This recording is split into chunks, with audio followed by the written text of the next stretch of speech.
Hey, I'm Will Wheaton, and I have just received a dump truck full of gold bullion to tell you to watch the Scene Snobs.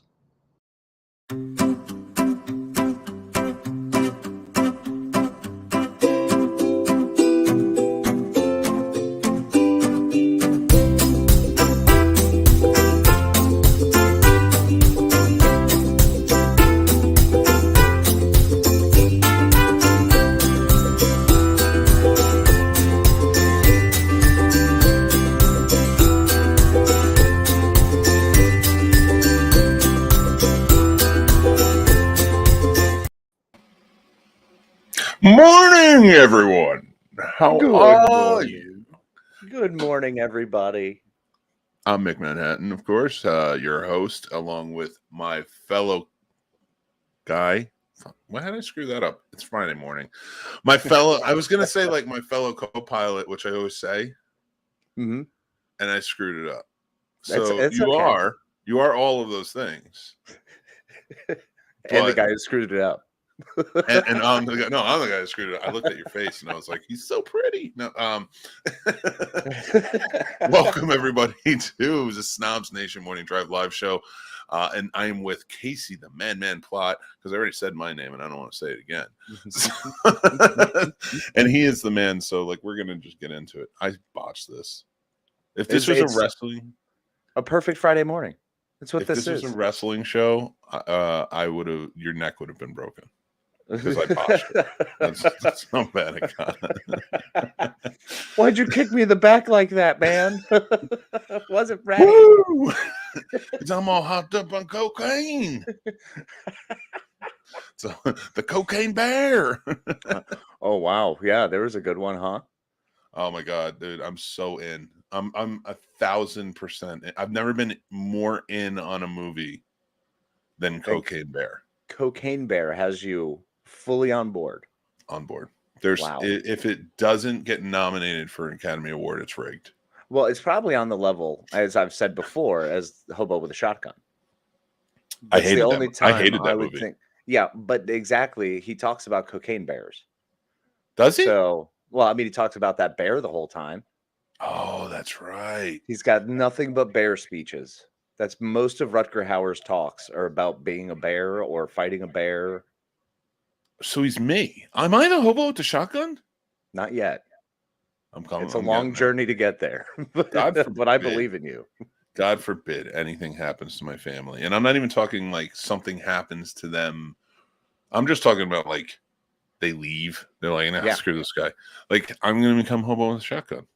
That's why I hate that movie. It's a mirror. You don't like things that like show you your potential futures. I mean, it's true. Except the Christmas Carol. Yeah, that one was all right. That one's cool. Because they show me other things too.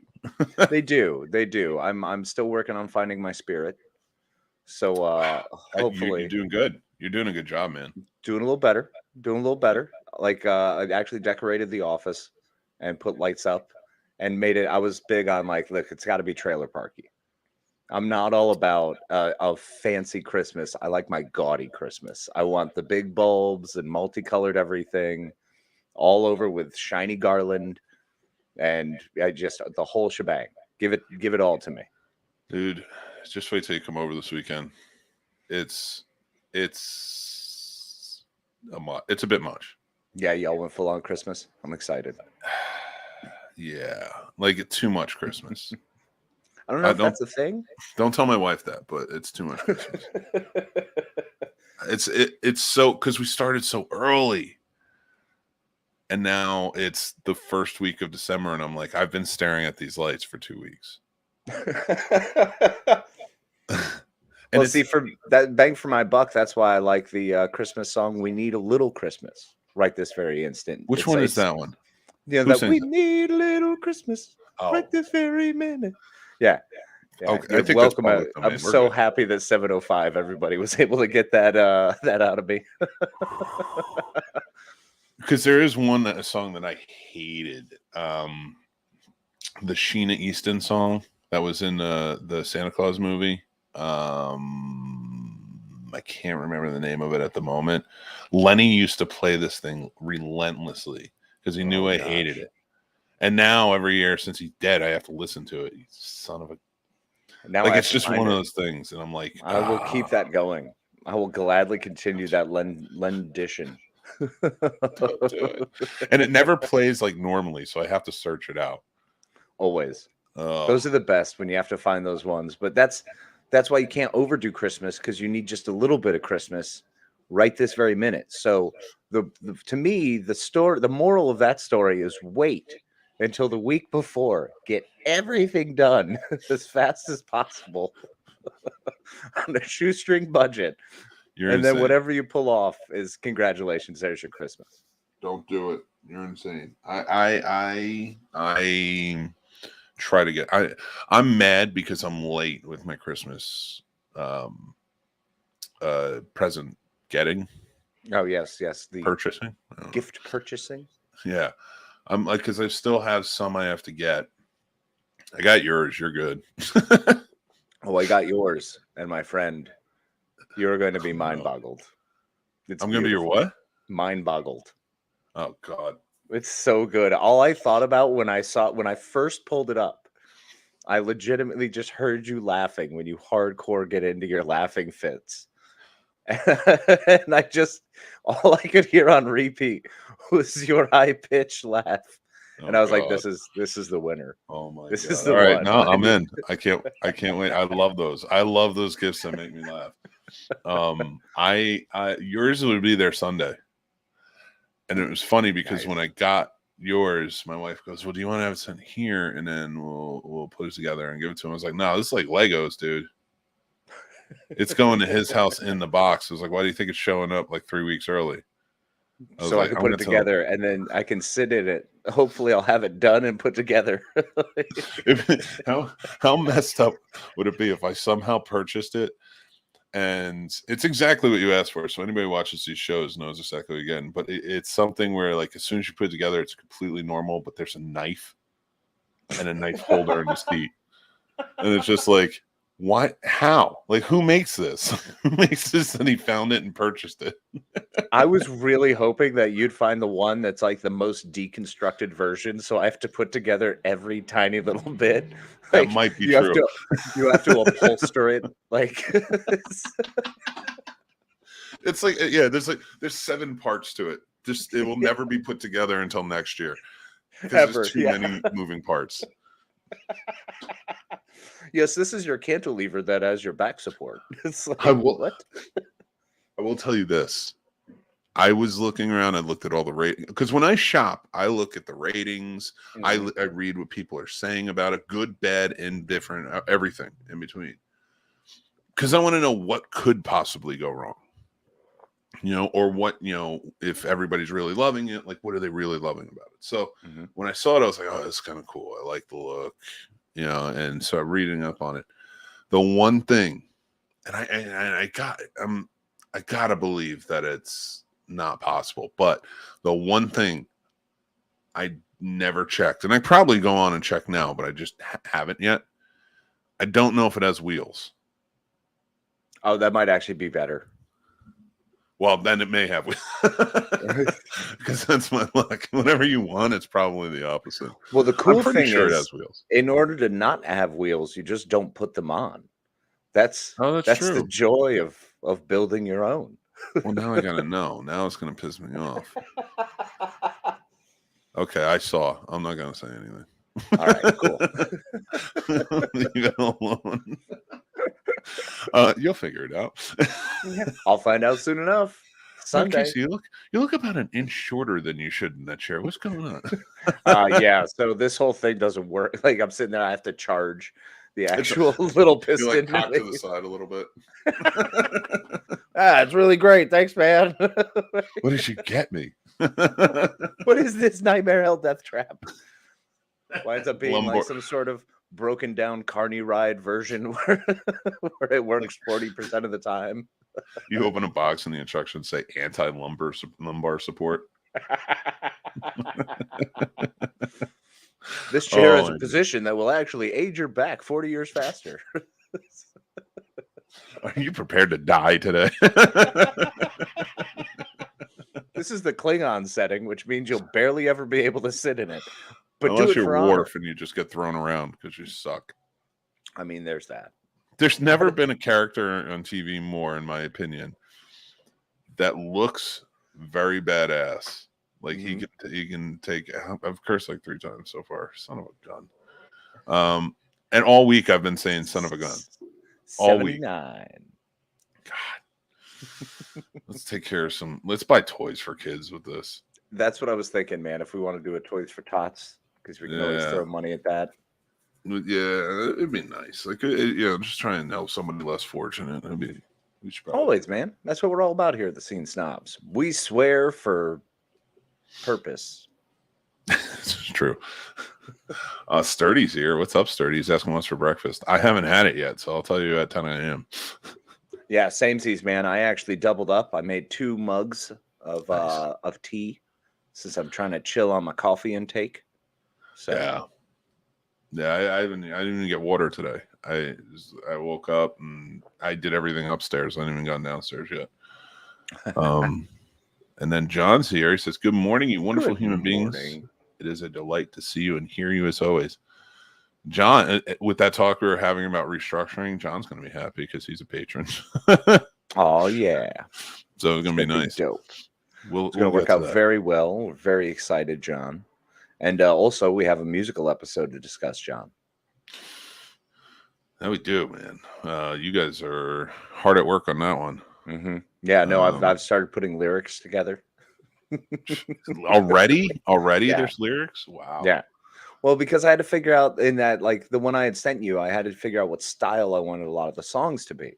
Mm-hmm. So I kind of just started. That's it. Well, I mean, obviously. And a Bon Jovi. You got to have a Bon Jovi ballad in it. It's all Jersey Bon Jovi bands. Oh, God. Do the Jersey Boys. Oh, yeah. It'll be a Jersey Boys thing. That's how we intro. That's how we're ripping our different, whatever past jobs we've had. Movie vests coming off. Oh, my God. You know who I think it was the 4 Seasons that Jersey Boys is about. Yeah, it is 4 Seasons. Mm-hmm. I don't know. You know who's their growing up as a child, their friend Frankie Valli especially, and like sort of their unofficial manager. I do, in fact, but I want to hear you say it. Joe Pesci. Mm-hmm. Yeah, that's how he got to start and crazy. getting in Hollywood. It is so crazy, isn't it? Because it works, and like that guy, because he had to be a tough guy type of manager, and listen, as small as he is, that guy, man, even today, I don't want to mess with him. Nah, he's terrifying. And now he's old man terrifying, which is like really screwed up. Because I guarantee met him once. He or De Niro could rip your ear off. I think De Niro, I don't think it's as tough a guy as he portrayed movies. Mm-hmm. I think because Pesci's from Jersey. No. He's got them Jersey roots. He's got scrap yards in his veins, boys. New Jersey is like the Morlocks of Morlocks. There's of X-Men, 100%. So like they're the ones that when we come out, we may be bridge and tunnel, but when we come through that bridge and go over, or come through that bridge, when we go over that bridge or come through that tunnel. No, you got it right. Jersey comes through the bridge. Come through the bridge. We just Jersey right definitely through. Just right through. You just see a whole bunch of Morlocks walking on the Verrazano. Well, that's why. Luckily, the Verrazano has the bottom part. Anybody who watches this later, I know the Verrazano starts in New York and ends in New York, but it goes through Staten Island, and if anything, there's more Morlocks in Staten Island. Oh yeah, no, that's 100%. So that's the problem. Jersey gets the bad rap for Staten Island.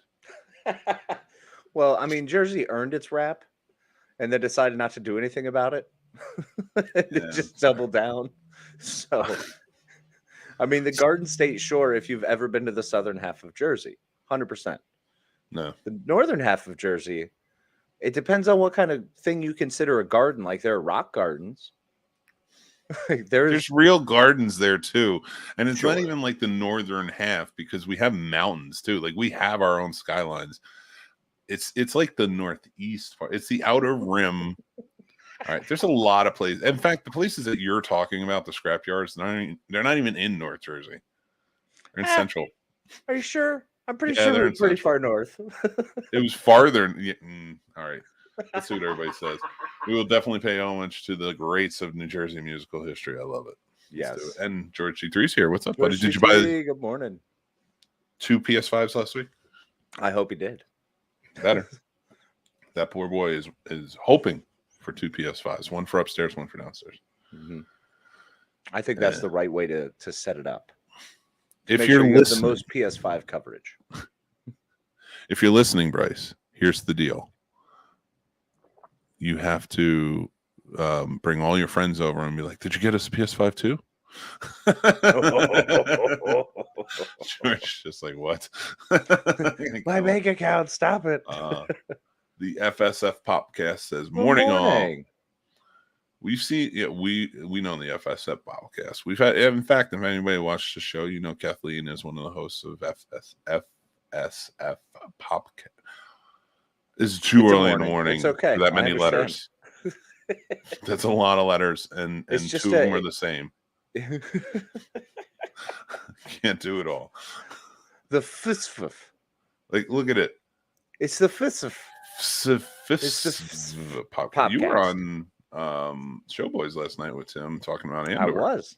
Yeah, man. We had a good conversation about Andor. It was a lot of fun. Went on for a couple hours, I tell you. I saw that, yeah. When you can get into the in-depth, the nitty-gritty of that show, there's just so much to it to unpack, and they did such a fantastic job that I really had a great time. Yeah, I get it. I haven't finished it. I haven't finished Andor yet. You can't then, because that what they do in that last episode. Oh my god! Yeah. Even from 10 on, so it easily one of the best shows of television. Period. Dot. Like full stop. It's funny you say that because again, like I like, I always love hearing that. And I liked the first 3 episodes, and so like when I say I haven't finished it, I've watched the first 3 episodes. I've just been too busy to have to do it. To watch the whole thing. But it's really good. And I like, what's his name? Diego Luna. Luna. I knew it was Luna too. I was saying in my head it was like Luna, but I'm like, wait, isn't that another Disney Pixar movie or something? It is in fact, yes. Luca. Luca. Oh, Luca. Yeah, that Luca. It got caught in my head. So watching it, I was like, all right, I'm really into this. I like Stellan Skarsgård, everybody. So the whole cast seems phenomenal. It looks cool. So I'm just giving my 3 cents review because I've only watched the first 3 episodes. So so everything you guys are talking about seemed really intriguing, but I had to bail on it because I was like, you guys are getting in depth, and I just don't want to push it too hard. And if you haven't seen it, man, it will ruin it. It will not be. It is a companion piece to having watched the series, the show we did on the Showboys. This is legit. Like, so Casey and I, of course, are big Star Wars fans. Now, I love Star Wars, but I don't know every nook and cranny. I don't. Casey tells me, like, scientifically how the ships move, how they work. And I'm like, how do you know all this? Like even on Star Trek, he does it with both. But like, because I start watching Strange New Worlds too, and I texted you the other day, and I'm like, how's this possible? And like, I love doing that. I texted you and Joe Loud. It was great that you did that because I was able to immediately go through, and I was like, okay, there's 2 ways I can go about this. I can either give you it's fine, calm down, pump your brakes, bro. It's gonna be good, or I can get into it. And I started to get into it because I really wanted to get into it because I love the story of the character you're discussing. Well, don't tell me yet if there's more to it because I have to catch up. No, there's a lot to it. There's a ton to it. So I'm very excited for you to watch that and watch the journey of Leon Noonien Singh for anyone who's wondering what we're talking about. So we can be that much more specific. How's Khan's descendant on the Enterprise is bullshit. I didn't even give it a chance. Not even a shot. I'm still watching it, but you have to because I'm telling you, man, it's literally my favorite Star Trek show. It's amazing. So far, I really dig it. Like, and it's funny because I text whenever it comes to Star Trek, I text you and I text Joe Loud, literally the same exact things. Because you guys are the two that I know who know the most about Star Trek. Now, here's the funny part. You texted me back and you gave me, it was cryptic because I knew, and once I saw that, I was like, all right, I got to keep watching because I'm going to find out. He texted me, I don't fucking know. And I'm taking that, I'll take that $1 for the curse because that's what he texted me. That's what it was. So I'm laughing and I'm like, but I'm laughing because A, I know he watches it because he's a Star Trek fan and he loves it. But 2, he works on the show. Yeah. He does the visual effects for that show. Mm-hmm. And I'm like, how do you not know? And it's not that he doesn't know, it's that he doesn't want to tell me. He's just like, that's his way of saying find out for yourself. Yeah, actually watch it and then you'll be able to deal with it. Yeah, he will not. He's just, and I know why he's doing it for himself in a way that's like, go watch it so I can get paid. Yeah, sort of, for me, it's go watch it so we can talk about it. Well, he'll talk about, like you and I will talk about it afterwards. We'll get more in depth about it, and I'll come to him afterwards because he'll ask me in like 3 weeks, like, did you get through the season yet? But it will be filled with, instead of him actually talking about the questions I ask, he'll be like, hey, you remember this scene? And you're like, I did that. You remember this scene? I did that. And it's just like, all right, I need real information here now. Not your fake information of how you actually made that scene come about. Yeah. I don't care how you made the thing. I just want to talk about the thinging. That's true. So I have been engrossed in a lot of really fun TV lately, and I'm so happy about it. There's a lot of great TV. I mean, we really are. If I still say, for me, Breaking Bad ushered in this golden era of this is what the streaming, what the brilliant TV work, when a studio and television station commit to the actual product and allow the project to go to fruition. So the artistry that we have had has been out of this world. It's been fantastic. Oh, yeah. And I could travel out of this world. So, yeah. I'll even go farther to say, a little bit farther, not much farther. That was really good. That even when we started to forget after Breaking Bad, they're like, all right, Better Call Saul. And it's just as good in a completely different show. So it's like, so we are reminded, and remember Breaking Bad came out at the same time as like Community, so, and 30 Rock. So like you were getting really smart comedy, you were getting this, so like everything, and we still get dog shit. Don't get, God. Yes, we do, and that's $81 for anyone else keeping track. You know what? I just want to give to charity. That's my biggest thing. That's what it is, man. We're here for the Salvation Army and for all the other wonderful charities around the world that do great work and things and stuff. Yeah, I just want toys for kids this Christmas, and that's what I am cursing for toys for kids. You're fucking right. There's 82. Why don't we do? That's what we should start our own charity. Just cursing for toys for kids. Well, nothing bad can happen there, dude. I curses for causes. Curses for causes. Because we do casters for a cause. Why not do curses for causes? I love it. That'll eventually happen. If we can build this enough, that's eventually going to have to happen. Oh yeah, absolutely. I mean, we'll need a charity / tax shelter to store all of our gobs of money. So when we become crazy wealthy, we can just, of course, we can have a jug hanging out with Buffet down at the club. No. Yeah, oh boy. I was watching Gilligan's Island the other day too, so it's kind of funny you did that. Were you really? Amazing. Yeah, I was watching with Jack, and he was laughing. He was laughing a lot. I almost said it, but I'm not going to curse this time. He was laughing a lot. We were having a good time with it because I forgot that show is zany. That show is hokey. But it was fun. It was a fun show, and I think. Like that's the one when we talk about TV shows and we talk about how good they are, and they are. And I want to discuss like the ones I've been talking about, but we need those fun shows that are just a joy. That's it. It just brings joy when you watch it. I think that's the Unbreakable Kimmy Schmidt. I think there are shows that exist to that end. And Unbreakable Kimmy Schmidt is a really smart show too. It's a 30 Rock level smart. I mean, even Girl Next Door, Don't Trust to Be in Apartment 23. I think there's a lot of, there's a lot of them that are out there that are biting and fun and silly and goofy and able to exist in their own worlds. I mean, I put She-Hulk up there, bro. Yeah, I love it. Fun. I think She-Hulk did a really good job of bringing Ally McBeal forward. Yeah. And also taking a character that is amazing with She-Hulk and Jennifer Walters and actually putting her on screen in a fun way and having that fourth wall break. Keeping to the being genuine to the character, being true to the character. So there's a lot of good, funny stuff coming out.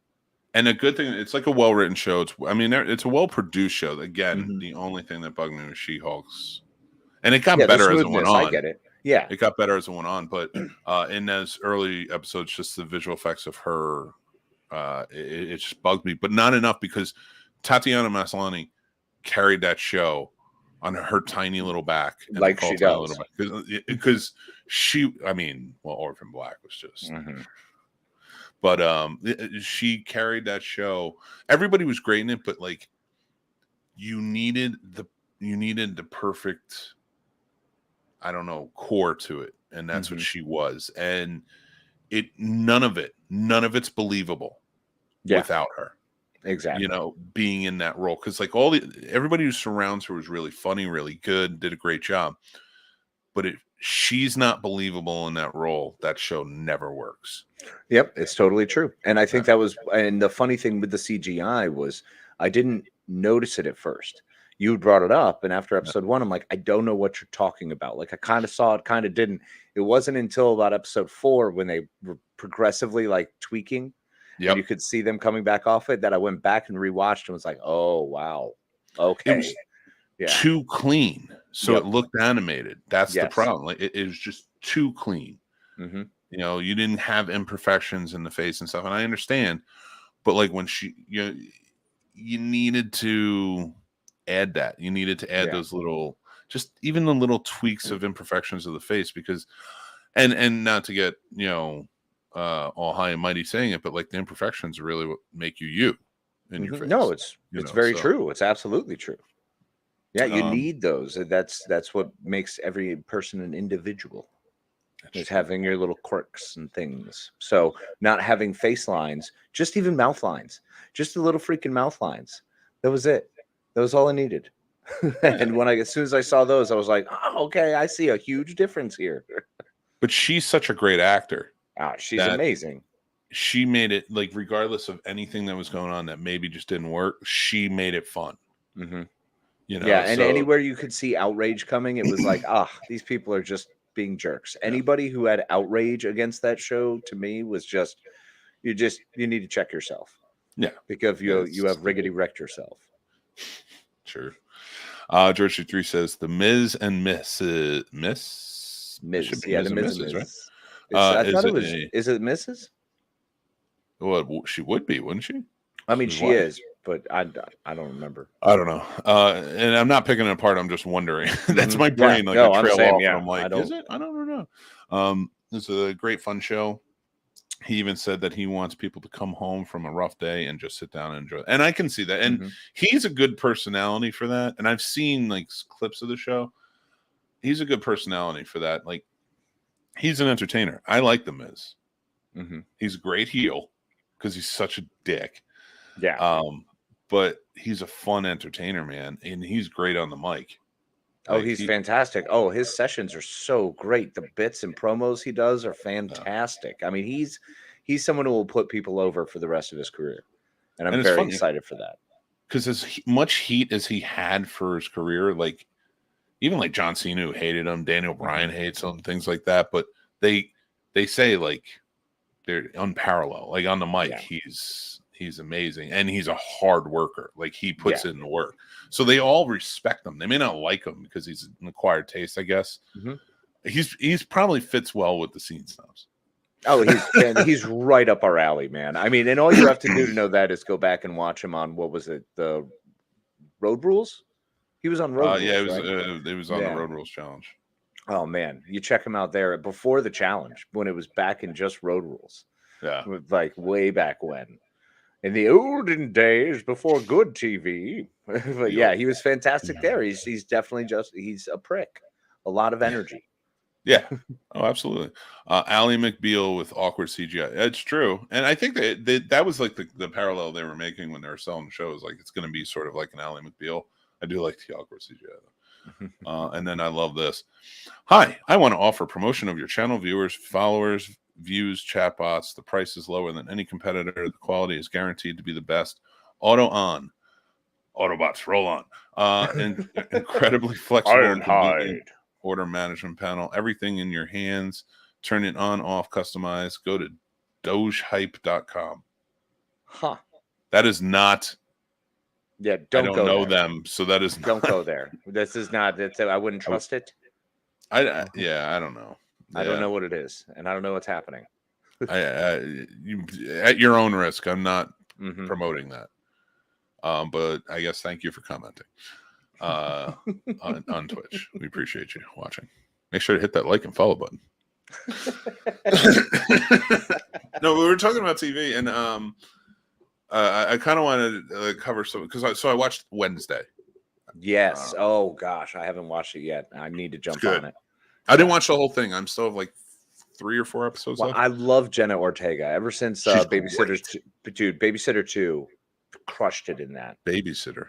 The Babysitter 2, Killer Queen. That was her. It completely lost my... She's such a horror queen right now. Mm-hmm. She's on fire. She deserves that moniker now. She's been in so many horror movies. She deserves it. And now Wednesday, I mean, that works in the horror realm. Yeah. But... Yeah. And X. Oh, phenomenal in X. Holy cow, was she good in X. Yeah. But she was in X, Scream 5. She's coming back for Scream. Oh, good. Now I gotta look it up. Why are you making me look it up, dude?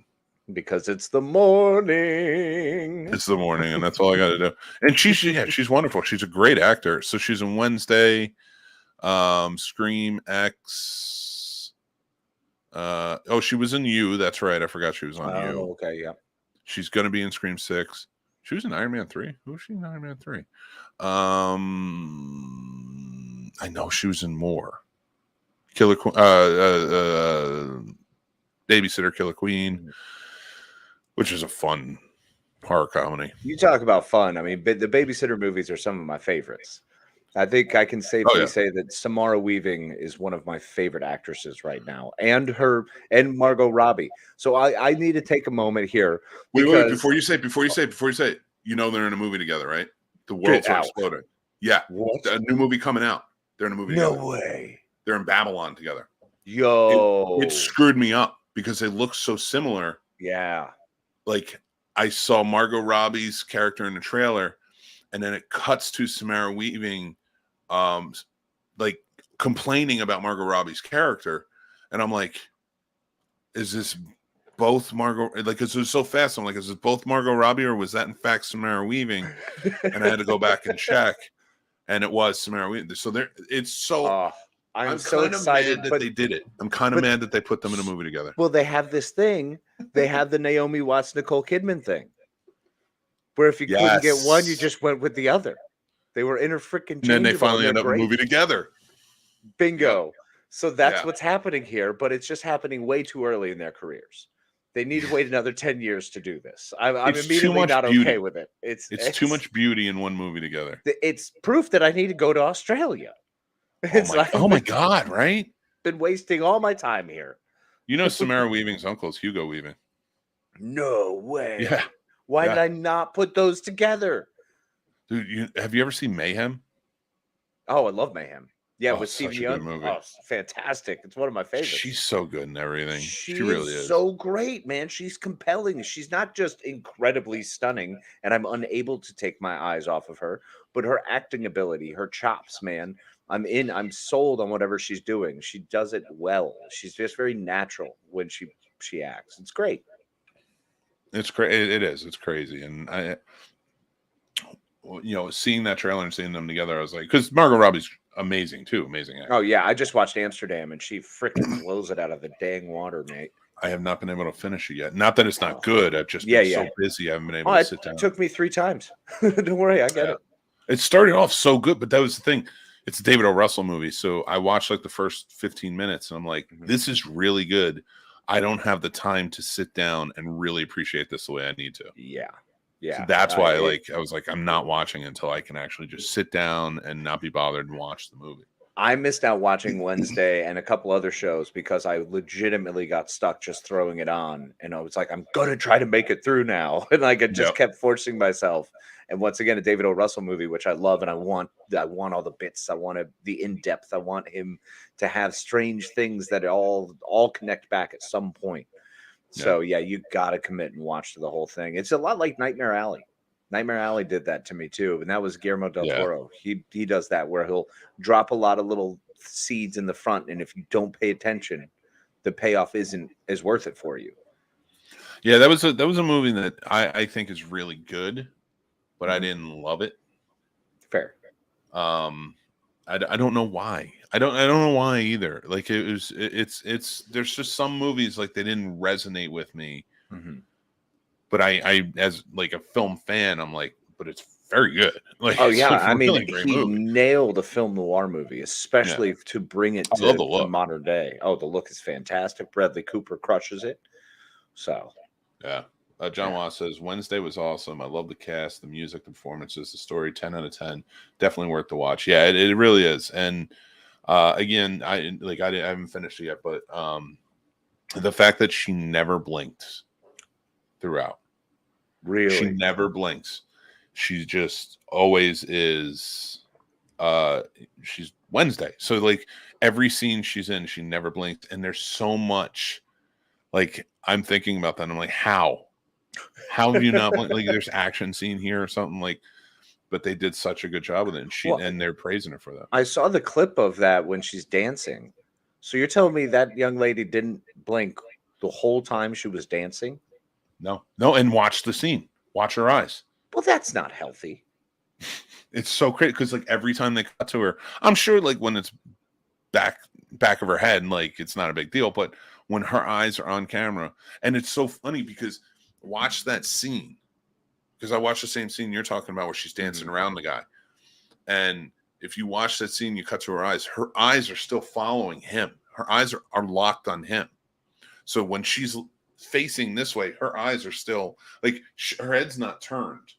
It's her eyes are turned towards him. It's because it's so creepy and it works. Yeah. She's going to be a force to be reckoned with. Well, and like I was really she excited. Is now. Yes, she's on her way to being. Yeah, she's unleashing that potential now. I don't doubt that you're going to see big things from her. Absolutely, I'm very excited for her. All the praise she's gotten. So many of her fellow, actors and people who've worked with her have nothing but praises to sing about how fantastic she does. So, yeah, it's going to be exciting to see what she does with her career. Lots going up. And also, I'm sorry, the big thing, I lost my point and it came back to me. I apologize.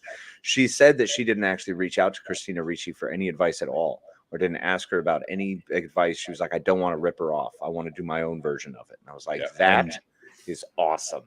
And it works. And I think that probably makes it better because Christina Ricci's great on the show too. Mm-hmm. She does a great job in this. And it's cool to see them together. It is that passing of the torch. Like I kind of wanted a Wednesday where Christina Ricci comes back and plays the mother this time. That's what I was thinking of. Yeah. But no, I'm totally in on this. And I was getting, before I watched, I was getting those CW vibes. And by the end of this, I was like, you know what though? It was the top level CW. Yeah. Which I mean, CW vibes can work. It can work. We've seen it work. Yeah. And now I do have to ask a question. Would you rather see the characters reimagined like we're seeing now with this Wednesday version?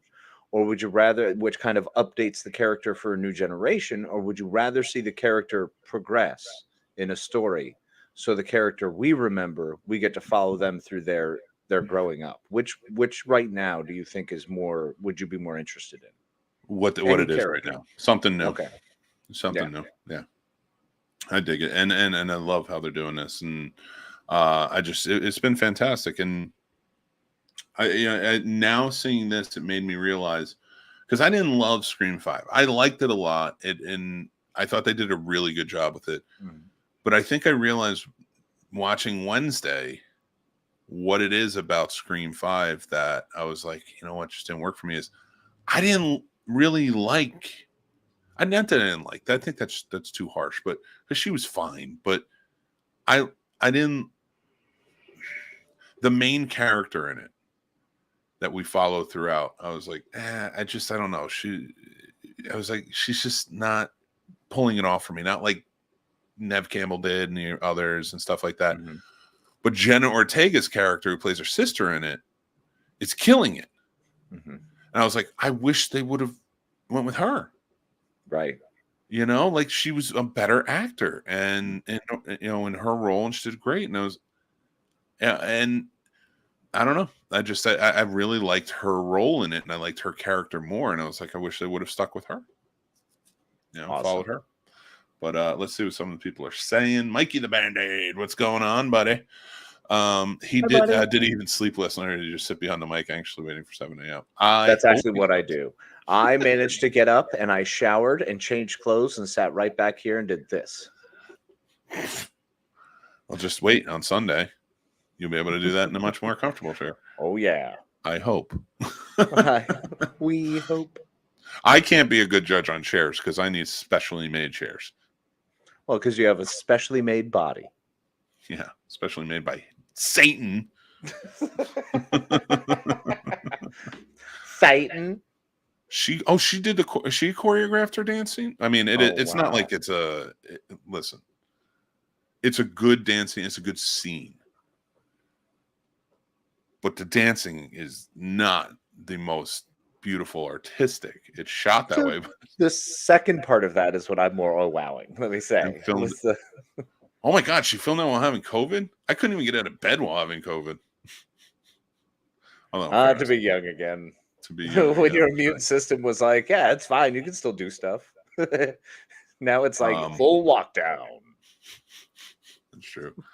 Wednesday's freaking awesome, and I'm only 2 episodes in. Love Jenna Ortega. She is definitely a horror queen. Yep. Mm-hmm. I'm with you, Sturd. And that comes from Sturdy, the authority on horror. So absolutely. Check out look, that show.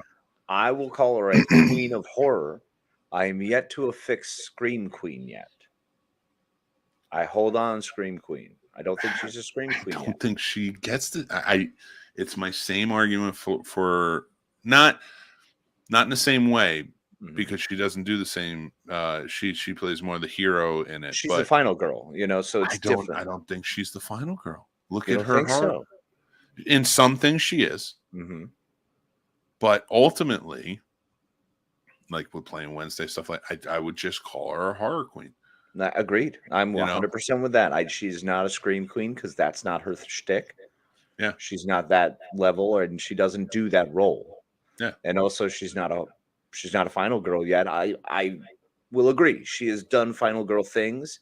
I think she, for me, will very rapidly, probably the next one, the next movie this young lady's in, and she crushes it. It's like, okay, Scream Queen, or final girl. We'll see which direction she goes. I think eventually horror icon. Oh, I really think if she maintains this, absolutely. Yeah, you tell she has a love for the genre. She's doing it. And this isn't like I have to take a job. I'm doing this horror movie sort of thing, which we've seen actors do before. This is her. I think she loves the genre. I truly do. I mean, and that's the fun thing is if you think about this, for Jenna Ortega, for her generation, because I'm doing this because I'm old and I'm going to dissect this for a moment. That young generation.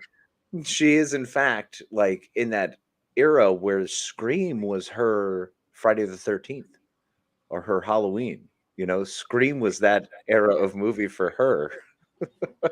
Whereas for us, we were in high school, on my way into high school. You were in high school. So it was kind of odd and different. And so, she is that new generation, that new level. She got to be in movies she loved growing up. So now it's really wild to see where she goes from here. Very exciting career.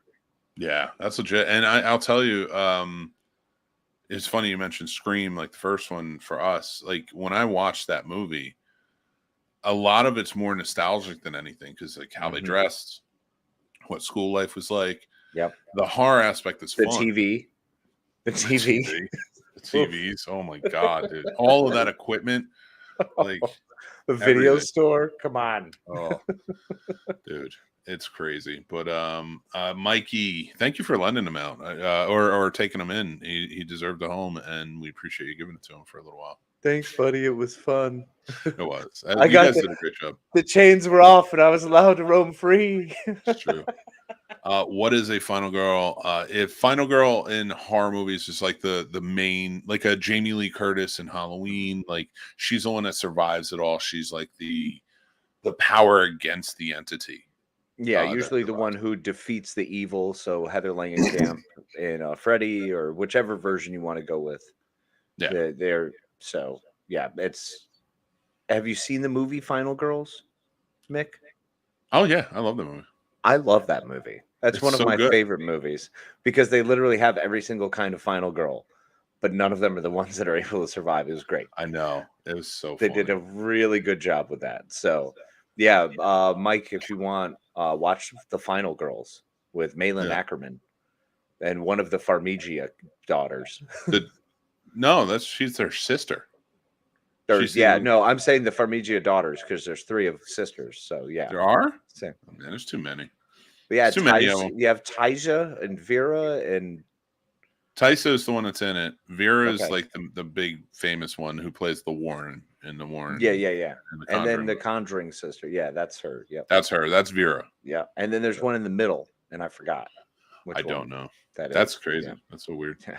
It's like the Skarsgårds.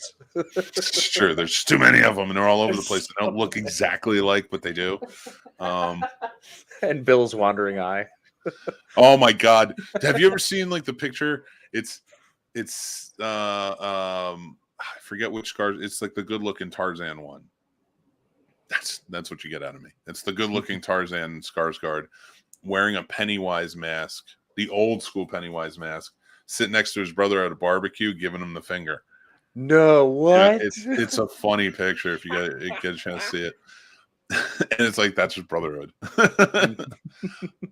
What I am loving about this conversation is getting to see her grow, and I'm hoping she sticks with her. And I think she will. I mean, again, I don't think this is in this because she could probably do whatever she wants right now. She's a red hot star, and we'll see more. We'll see her not just in horror, which is good, but I think she just loves the genre. Mm-hmm. Yeah, and I mean, if you're able to do what you love, why wouldn't you do it? Okay, thanks for clearing that. No problem, sir. Absolutely, brother. That's what we're here for. All right, I need about 2 minutes because I got some special stuff planned for us. Ooh. So I'm going to run off for 2 minutes. If you want to do, talk about whatever you want to talk about. You're the man. Oh, okay, I will do that. I will be right back. We have some fun stuff planned, so stay tuned. Hi, everybody. And now it's just us. Sturdy, but to continue on to that point, there's not too many young and upcoming actors and actresses that I've been following as much as like she is one who just kind of keeps showing up in stuff that I want to watch. So it's very exciting when that happens. It's thanks, Mikey. This is my opportunity to do a monologue, much like a monologue from one of my favorite shows, Andor. So one of the things we discussed on the show, boys, which I want everyone to go check out that show. So I'm not going to give away too much. I'm not going to jump too hard into it.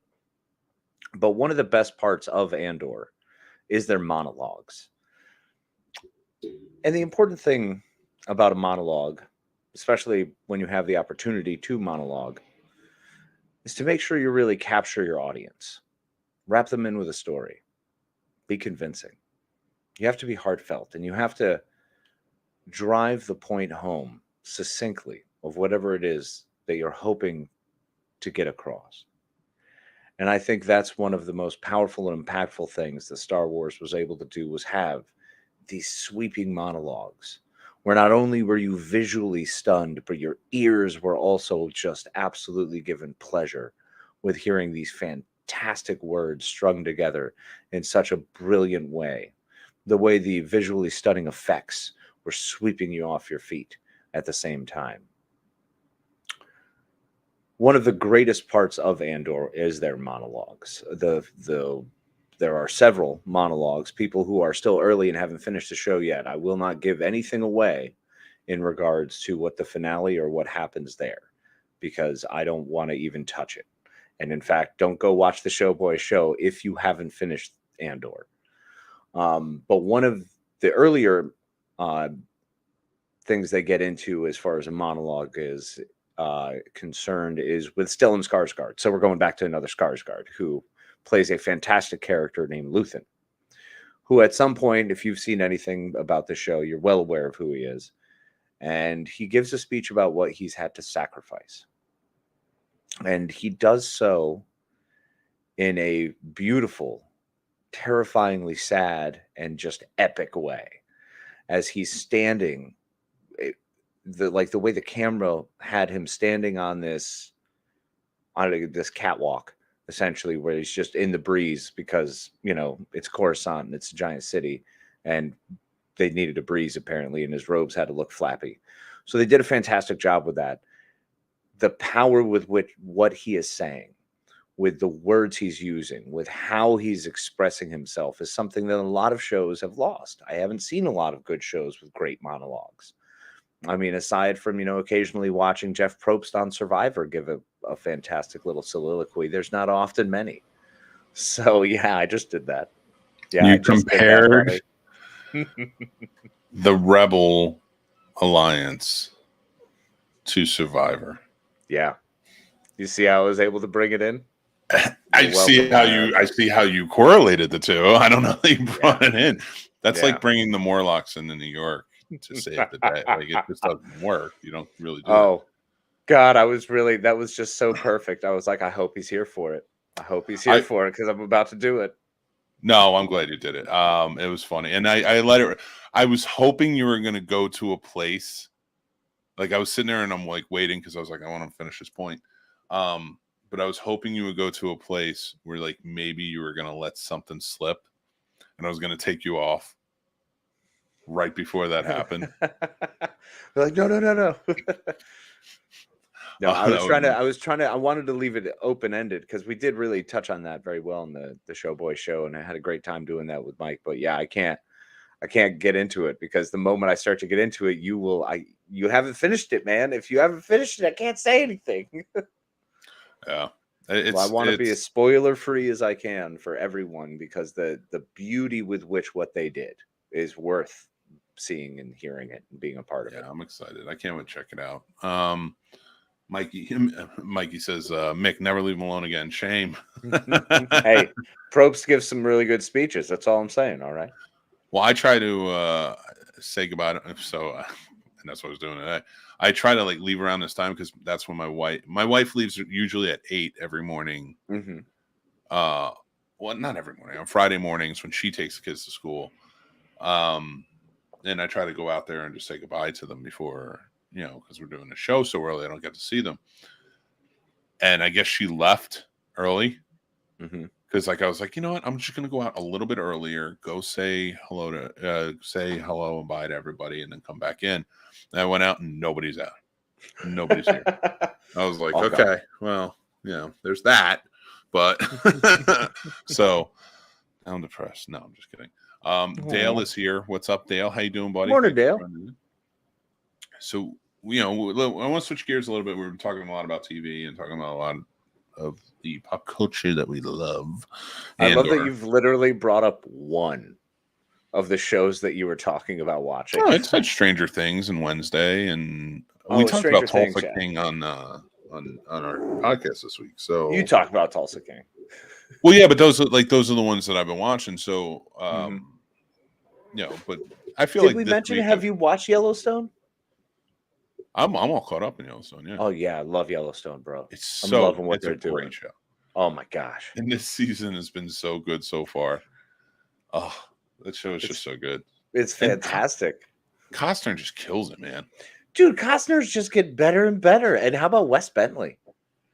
Yeah, he's so good. I love Wes Bentley, man. Ever since Four Feathers, I'm a huge fan of his. Like, it's so funny here watching these characters that I used to love in like School Ties and all these other movies from so long ago, because Cole Hauser, you know, and did all of those. So they're so different and such a far cry, and they're all so much older. We're all so much older. It's like, wow. You look at Cole Hauser and like Dazed and Confused, and you look at him now, and it's just like, yeah, he you can mess some people up. Like it's pretty funny. But watching that show, I love Yellowstone. I think they do such a great job. But there's so many hateable characters on it. It's true. They really are like terrible. Like Wes Bentley's character on it, Jamie. He makes every wrong decision Every time he makes, and it's so funny to watch him because like when he's by himself and you're kind of like, well, is he doing it for a reason? He's trying to take over power? No, he just makes the wrong decisions. Yep. He's a good lawyer. He knows his job. I think he wants to be. My only thing about that show is I think they did him a little dirty when they made him an adopted son. Okay, I could see that.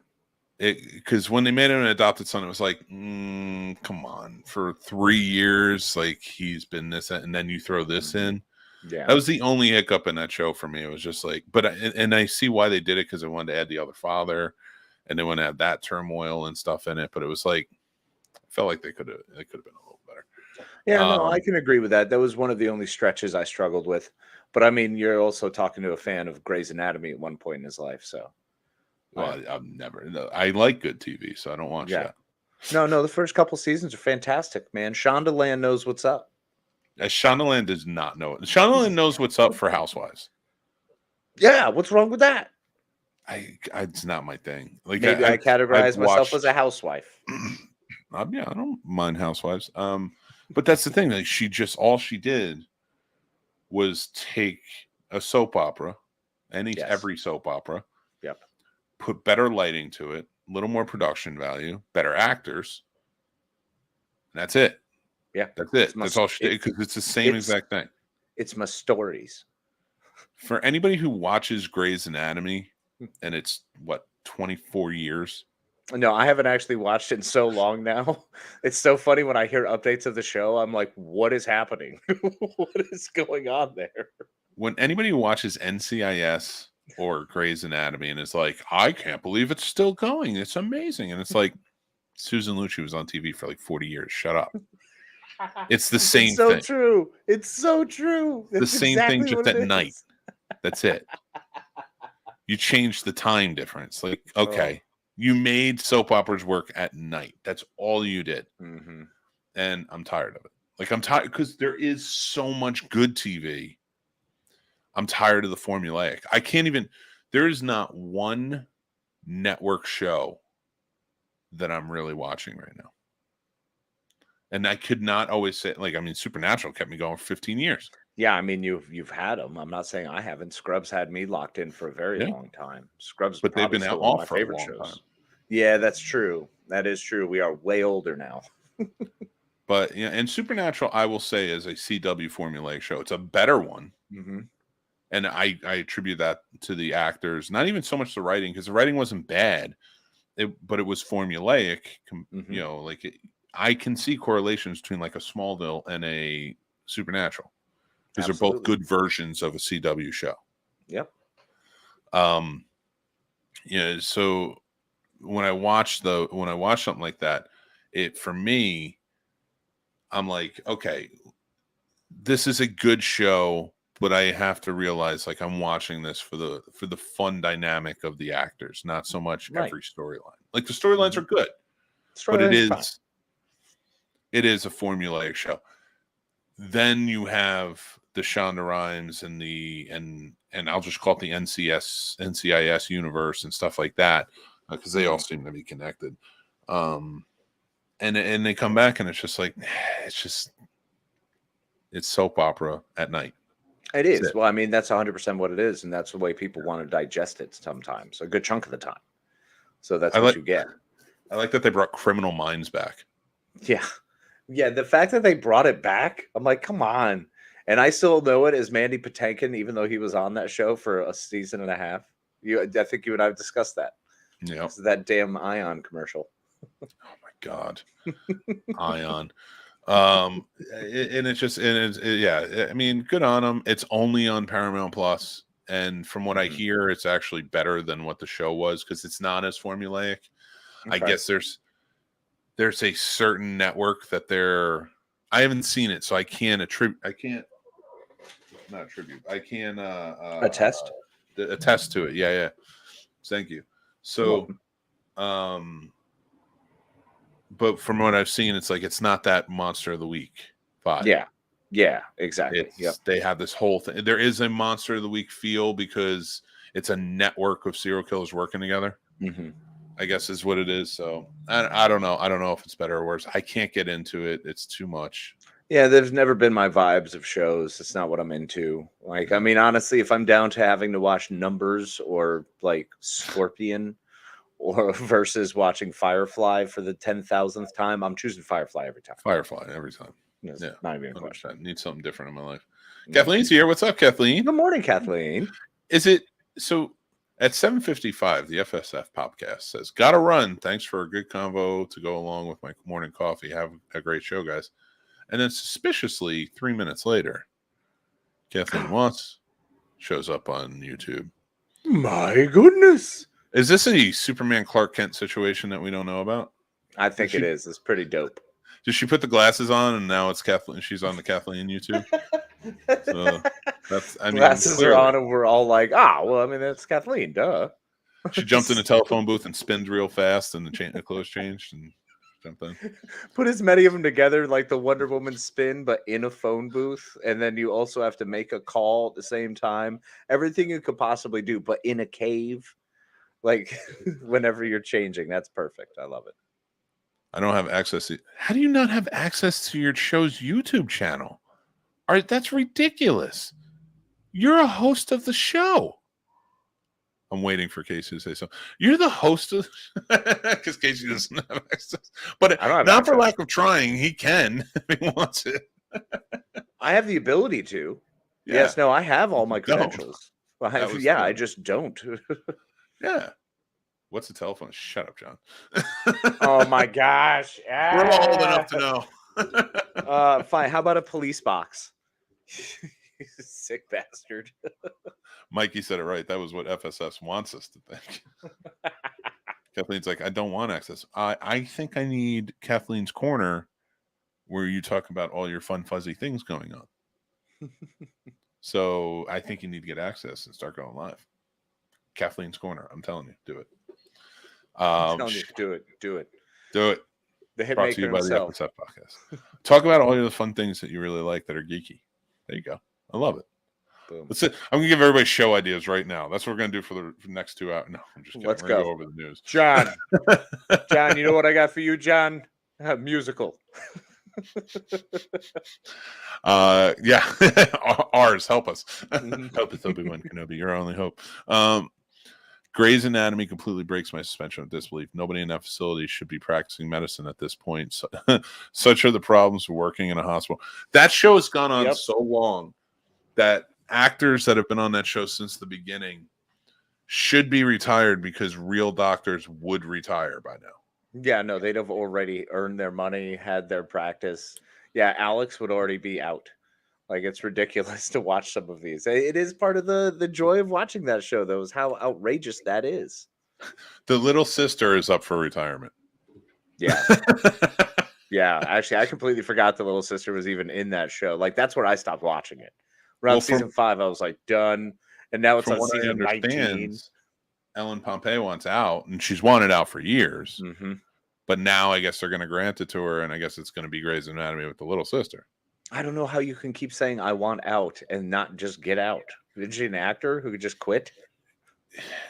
I've read up on it before, but I don't, because I don't care enough. I don't remember.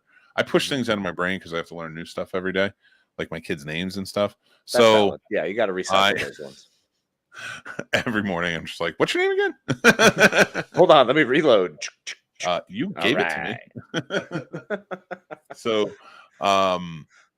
from what I understand, like she signed some ridiculous contract, and and she's just been locked in, and every year, the studio throws insane sums of money to keep it going, to the point it's the amount of money that where it's now you just can't leave, it's just too much money. They might be injecting bubonic plague into like relatives of hers and saying, "We'll give you the antidote, but you have to stay for another season." Well, I mean, it is wild. She is. I mean, it's her anatomy, so I get that. Like, it's kind of difficult to have a show without her, but you could at this point, considering what it's become. Yeah. It has morphed into so many different things. I mean, they managed to kill off Patrick Dempsey finally. That only took a freaking miracle. As soon as he could get out, he was like, "I'm done. I'm out." Oh man, and I get it. Steamy and McDreamy both. Yep. Yes, McSteamy, when he was done, he was out. Yeah. And they had him locked in for like 9 years. Yeah. It's crazy. I will tell you Didn't TR Knight come back to it? Think about it. When they were on that show, they were all doing movies. Mm-hmm. They were all doing really well. When you leave that show, Patrick Dempsey, yes, was in Disenchanted. But what else? Racing. He's just Which raced cars. He's raced. He's just racing cars. So I mean, he's rich. Good for him. But like, you ain't got that movie star lifestyle no more. No. So going on with that, and the only thing I want to say is, and Grey's Anatomy, of course, is in there because it fits the mold. But I would really, and not that I'd like to, but I want to see one of these shows go on so long that the main character dies while it's on the air. I know it's so bad, it's so morbid, but like I want to see how that's handled. I'm with you. And if they could do it for Ellen Pompeo and Grey's Anatomy, let's just use that one because it's the easiest right now. It's topical. It would be fantastic if they would legitimately run this thing into her 60s and she passes like after the longest running show, like a Susan Lucci-esque run. That would be awesome. Imagine being Dick Van Dyke if Dick Van Dyke still had diagnosis murder. Yeah. Oh my God. You brought up Dick Van Dyke this time, so if he dies, that's on you. I'm the one who could say his name, not you. You're the he's fine. You're the bringer of death. I've said it like 4 times, and he's fine. He's still kicking. Good for him, man. So far. I'm telling you, Kathleen's cuddly corner. I appreciate that. You're gonna do great. Do it. Sturdy wants a horror, not a horror idea. I have one for you. Here we go. All right, you ready? Do it. I think you need maybe not a show, but you need a clip. Or like a small show, like we do with like Geek Fest or our reviews, stuff like that. You need like a smaller show, but I want behind the scenes of these horror movies. And I also think you'd be a really good interviewer if you can bring in people. I think you'd be really good at interviewing some of these horror people. Yeah, agreed. So I would love to see more of that from you, Sturt. It's funny because I'm sitting there and I'm thinking about it, and I'm thinking about like what horror, like it would be fun to see you, not the big horror stars, but like Shelley from Friday the 13th Part 3. You know, like it would be fun to talk about that. Yeah. And then you're very, you connect well, with your audience and stuff. So I think that would be a fun one. She's literally the title character. It's based on a book. God. See, Kathleen knows what's up. She knows. Based on a book. Calm down. It is Grey's Anatomy. No, I get it. It's Grey's Anatomy, and her name is Grey. Wrong Grey, though. I think it was a different Grey. Well, I mean, a very different Grey. The book was a different Grey. Yeah. Oh, no. I think it's spelled differently, isn't it? I thought it was G-R-A-Y. I think it's A-Y. Yeah. Yeah. It's Grey's Anatomy Household. Yes, it is.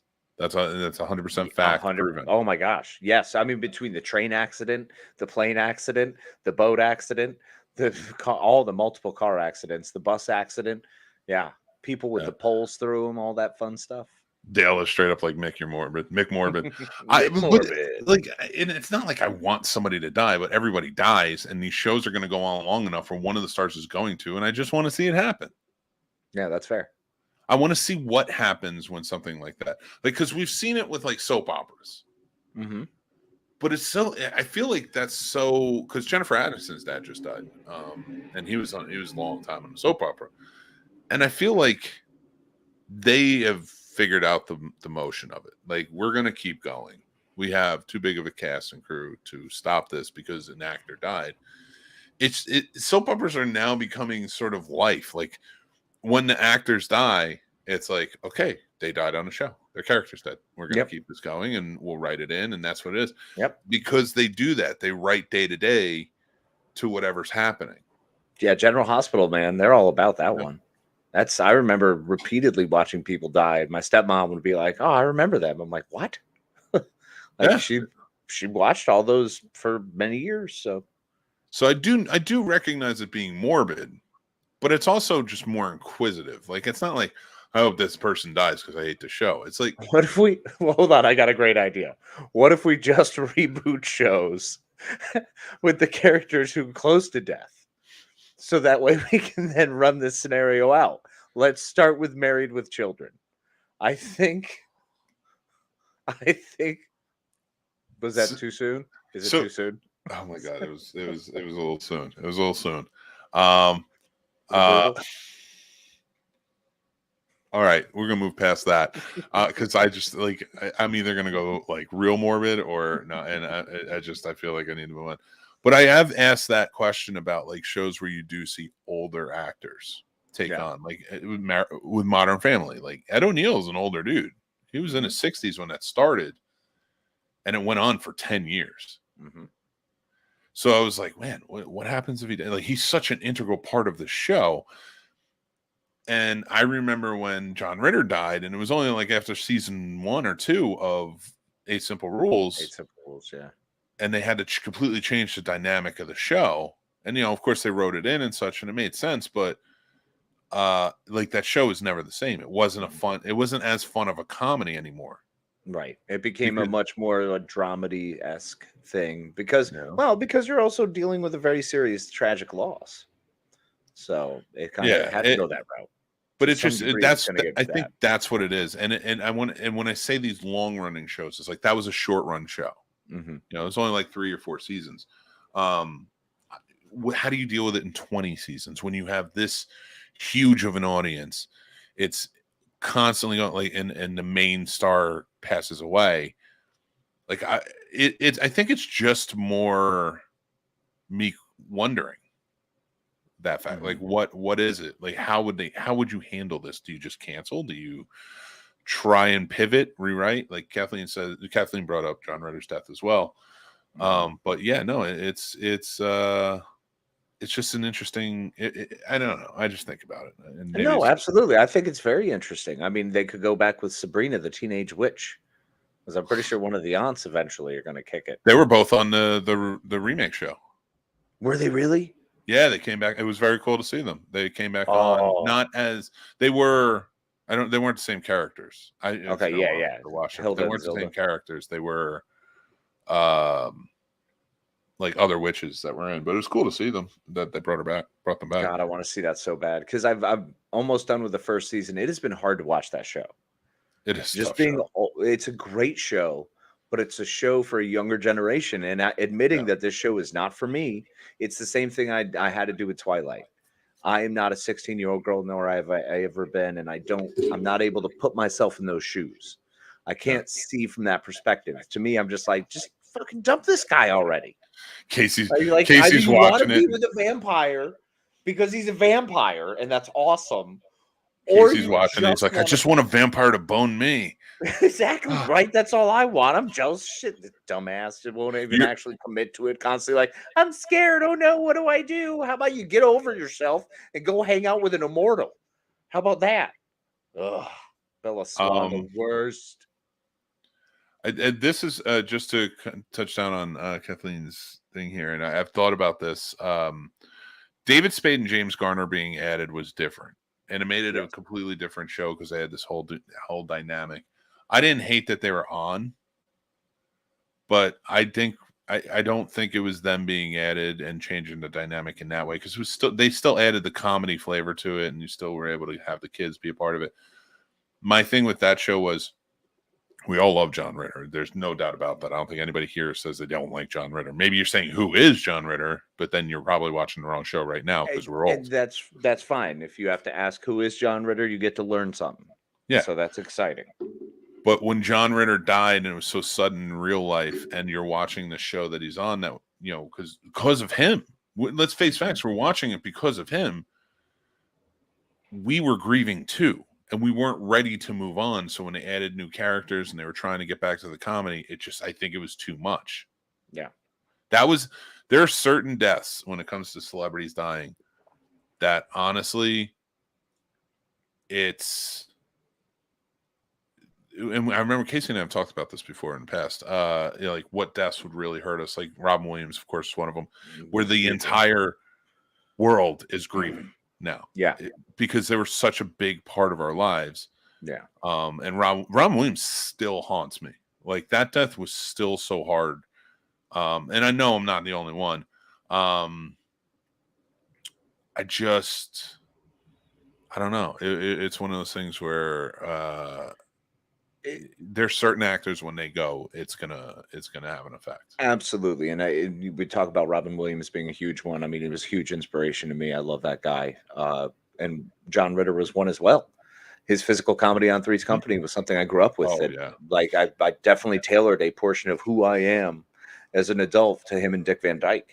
And that's why I mention them so much, because they are all massive influences. So yeah, man, it was a weird one because I didn't expect you don't expect it. It's like, yeah, okay. I mean, it's a bummer someone dies. I won't see more of their work. That sucks. That's 90% of it. But with those specific people that you've grown up with, that you kind of tailor parts of your own personality to, because that's something you saw and you were drawn to, that it means so much more. So it actually is so much more hurtful. And we're all just starting to get, I mean, I'm almost done. Dick Van Dyke covers it. That's basically it. And then I've got Jim Carrey left. Michael J. Fox will be a hard one. Michael J. Fox will be a hard one. Yeah. John Candy was a hard one when he died. When you heard that, and that was the 90s. I was young. Yeah. It was like, wow. Like that, I never wanted that. Like I felt like John Candy was one of the first ones that really affected me. Yeah. And I was like, oh, whoa, what? He's weird. The one that made us aware. Yeah. I think we were so young and he was so integral in our lives of his movies. Because God, just everything he's done, like we watched. But Dick Van Dyke, I feel like when he goes, it's going to be that's so sad. It's Dick Van Dyke, but I get it. The dude's like 99. No, there's also a point where you make peace with stuff. There's a difference between something sudden versus like, oh, hell yeah, Dick. You're at any point, every day today is just another great day, bro. Keep going. Yeah. Like, it's totally, absolutely. It's 100%. Now it's fighting against time. It's fun. So yeah, like watching that, like, when you see a lot of these deaths occur and stuff like that, it is tough. Like, but there are some that I just feel will affect the nation big time. Like, I don't know, however England feels about the Queen. I mean, again, that's another one. 96. Betty White. Betty White hit people hard because it was nobody was expecting it, but at the same time, like I'm like, but she's not bionic. She's not gonna live forever. Like, she gave us a lot in a lot of years. Yeah, man, I was still hoping though. I mean, we were all hoping against hope. I just wanted 100 for that woman. I just wanted a centenarian. Ooh, I like this. I like that. I don't know who you are, Zabel Devidre, but I like what you're saying here. Soon AI will bring back all the greats, and when artificial intelligence becomes sentient, will it be wise enough to never let us know? Ooh. Wow, that my brain just exploded on that one. That's another thing. And I'm like, this going someplace. Think of how we can deep fake now, and we could just bring all of them back. And eventually, shoot, man, another 3 years, holograms in your home. Why not? Well, you know what? This is a great segue. This is a great segue, and I want to ask you this question because I thought about it the other day. Okay. I was wondering. I was watching the Taylor Swift video, Anti-Hero, where she's all over the place. Amazing, yes. Yeah.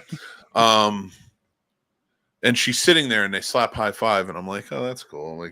I'm like, but how do they do it?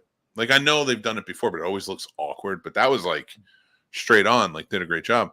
And I'm like, I wonder if they did deep fake. I don't know. I looked it up. I couldn't find it. I would love to know. But then it got me thinking, it's like, but you have so many celebrities against the deep fake. Mm-hmm. Where is the line drawn? When is it okay to use a deep fake? You know, if it's your music video, why is it okay there? Because the technology is not okay anywhere else. Because you're using it for your purpose. And it's your likeness, and you have the copyright to your likeness. So if you want to use your likeness to that end, then sure, that's a creative choice. Because think of deepfake like a tool, okay? It's just like MS Paintbrush or Photoshopping. You know, it's just a really fancy Photoshop. Yeah. So being able to use that, I think it's all right for an artist to use that as a tool. I think it's very much so not okay for other people to use that likeness to anything that would lend itself to lies, slander, libel, or straight up, like, you know, you could frame someone for murder using a deep fake. So let's not do that. So that's kind of the line somewhere. No. Okay. Now let me ask you this. It's a tool. Yes. So let's knock it down to a basic form. Okay. I buy a hanger. No, screwed that up. Where are you going with that? Rewind. I buy a not what you think. I buy a hammer. Actually, the hanger would still work. But I buy a hammer to hang pictures. Love it. Buy this beautiful, nice hammer. Lots of other people buy this hammer. Mm-hmm. One of them uses it to murder his family. Yep. Not me. I'm hanging pictures. Mm-hmm. But one of them uses it to hang his family. I'm back to the hanger. It's a lot of nails, but he was committed. A lot of nails happening here. Cool. I use it to hammer pictures. He uses it to hammer his family. So I gotta ask now: should we ban hammers altogether? How am I going to hang pictures? What in the world is this argument? Someone's been watching a serious amount of weird one certain angle leaning news to get to this conclusion. Oh my god. Oh yeah. Wow. Oh my god. Yeah. Well, I mean, cars kill people. Should we take those off the road? It's a tool. No. I like this. I don't know if it's a guy or a woman or what, but it's I like their points here. This is pretty good. This is a good topic of conversation. So if Arnold Schwarzenegger sells all of his personally owned works, like every movie license, and sell it all for one lump sum to an artificial intelligence who has the right to say and do anything with his likeness once he has died, it's a real thing. Yeah. That makes sense. That's a total thing. And I get that. Doing it after your death, sure. But then what can we put him in porn? Yeah, that's what he's done. Whoever owns that likeness, go ahead. That's what you do with him. Good for him. Yeah. But I feel like we should do whatever we want with whoever we want, whenever. I'm just kidding. I believe in chaotic freedom. 100%. Chaotic freedom. I'm with chaotic freedom. Everyone do whatever you want. Just don't hurt anybody else. I love this point. This is a great point. And I really like what you're saying. And but I wonder where does the hypocrisy come in? So let's say you have celebrities saying we want deepfake gone because this is BS. They're using our images and stuff like that to create porn or whatever else. Mm-hmm. But then they're using it in their videos. Yeah. And I'm not saying Taylor Swift used it in her video. I don't know, but I'm just throwing out the hypothetical. Well, that's the same thing as saying, look, a camera is used to make both a music video and a porn. Is that okay? Yes. It's fine. I don't care if it's the same video camera. It's different products. I'm choosing one product. What if you killed your family with a hammer and then they used it to build sets? Is that okay? Well, that's a really terrible person who wasn't able to find that hammer, a bad detective. Are you saying the same hammer or same kind of hammer? No, if that hammer traveled to Hollywood, they start using it to build sets. Should we get rid of that hammer? Should we burn the set down? Does the show get canceled? How does this work? I don't understand. There's hypocrisy everywhere. The whataboutism and the reach here is so incredibly insane because we all know that if a person wants to give their own likeness and rights away, you can do that. If people are using it incorrectly and using this AI system and the platform that people are hacking, that people are using against them anyway, and they decide to use the tool for themselves, like then go on with your bad self as an artist. Use your stuff, make your money, and get yours. Yeah, I mean, people are using it against them anyway. They're already using it for porns and things against their knowledge, or that's not nasty. It's terrible. So what if we go the other way? Now we have like deep fakes of Trump and Kanye working at a soup kitchen. Okay. Should we fall in love with them then? That's exactly what's happening. No, I'm telling you, that's the illegal part because it's not being used by them for them. Oh my god! I would say right now they need that press of work in a soup kitchen. So well, yeah, no, they would require it, and then that's not to say that some media company won't go, hey, it's a really good idea. If we're going to market these morons, let's use deep fakes and just slap them in any random old place. And I'm actually shocked that hasn't been used more. Wait, I'm a licensed black belt. Does that mean if I kill someone with my hands and feet, that everyone should have them chopped off and keep everyone else? See, yes. Yeah, there you go, man. Yeah, to be safe. There you go. Yep. To be safe. What a wise choice. For instance, I like what you're throwing out today. I like. Not that I would. Now horrors. If Sturdy, I don't know why to go straight to horror. Sturdy, Killer Hammer. I'm in. Let's make it a movie. All right. Here's a funny thing. So you can make a Killer Hammer movie. So okay. So to kind of sound off on my own. So I was going to produce a movie. It did not come to fruition. But I'm going to brag a little bit on this one. Go nuts. It was called The Handyman. It was a horror movie about a handyman. And as I use this, I'm telling you, it is written and it's copyrighted. So don't go stealing this because it's, and it's not mine. I didn't write it. I will name drop that in just a few minutes. But so it was about a handyman who uses different types of hammers to kill people because that's like it was part of his past and things like that. Yeah, because you have a framing hammer and you've got all the different hammers. Yeah, and it came back and like it came back. It's like part of his tortured soul, sort of bit and stuff like that. So cool. When this was brought to me to produce this, we had many meetings over and stuff like that. And unfortunately it didn't come to fruition. It was such a good idea though. I wish he would have done it. Unfortunately I couldn't do it at the time. It was Eddie Velez wrote it and he was going to direct it. And I really wanted him to do it because that was like, for me, that was a crowning achievement. Because if you don't know who Eddie Velez is, he was he was on the A Team. Mm-hmm. He was a member of the A Team in the last season. Which always meant a lot to me because I love it. He played Frankie in the A Team. He was a member. Mm-hmm. Now, Casey can attest to this. I love the A Team. Big fan over there. Big fan of the A Team. I love the A Team. So like that was like a big moment for me. And like this guy's coming to me to produce this movie. I was like, oh my God. But he did such a good job with it. So when you say that, like that is immediately what made me think. Now, if I would never steal his idea. I think that was a brilliant idea, and I hope he makes it. He really does. He made a short that was really good too for it. But imagine having a story about a hammer that just travels from place to place and seems to constantly be wielded by murderers. That I like. An anthology type piece would be boom. Oh man, let's do this. Right. And it's already documented. We put it on here. Both. That's why I told that story too.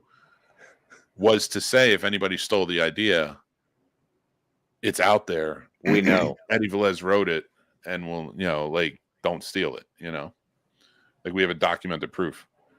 The traveling murder hammer, though, that's something special. He says he would watch that in a heartbeat. Well, of course, so it'd be like Rubber, but with a hammer. Yeah, I like it. I love it. I loved Rubber. I mean, it's not something I'll rewatch ever again in my life ever, but it was a lot of fun to see. We are switching gears a little bit because it's already halfway through the show and we haven't talked any news or anything. So we're going to go to that next, but I want to hit your comments real quick. Heath Ledger was a hard hit for, me too. Carrie Fisher was really sad, but it wasn't that surprising. Like, it was surprising and like, oh, I wasn't expecting this, but I get it. She was older and like she lived a life, man, and like I love her and I think she's fantastic. But and it's funny because like my favorite things about her aren't really Star Wars. Like her writing, I absolutely love. Her writing is so great. She had some of the funniest books. Oh God, I love Carrie Fisher, man. So but yeah, one of those that hit. Yeah. Radar says, I think someone like Rob Paulson will hit hard because of many cartoon voices voiced. And one of the main Simpsons voices, which that's probably the one where it's going to happen. Yeah, I mean Harry Shearer's up there. We got Nancy Cartwright. I don't even want to mention any of their names anymore because they're all putting them into the world is bad. You did that. It's your fault. I did that. Yep. Man, Rob Paulson will make me cry so much, especially after getting the interview. Name dropper. Don't name drop Rob Paulson after I just name dropped Eddie Velez in my show. Curse of the Carpenter. I love it. Yes. Casey, hell yes, I want to be in it. Done. Rubber was a fun ass movie. It was. It was a fun movie. It was different. It was very different, and I loved getting something different. I 100% agree, Dale. Her episode was when he. Oh my god, and you know she's telling real stories about being on Saturday Night Live in the 70s. You know those are real. Like it was the best. It was so good. All right, let's cover some news. Let's get into it. I don't know. So Kanye West, he's just so polarizing right now. Like he's in the you can't not talk about him. But this dude, and I got to bring up the picture. I got to bring it up because it's just so crazy to me. I mean, what are we talking about? Because this week has been nuts for Ye. All right, so he's been doing some crazy stuff. So he wrote this tweet. Look at him, by the way. Look, this is ridiculous. I stand by Balenciaga and denounce all witch hunts, and I cancel culture. Jesus is king. Wait. Oh, he cancels cancel culture. Wait, I cancel culture. Jesus is king. He needs periods and commas. Ending trafficking doesn't start or end with a fashion campaign, for Christ's sake. It's too crazy to comment on. It's so, and I'm going to call you Sab if that works.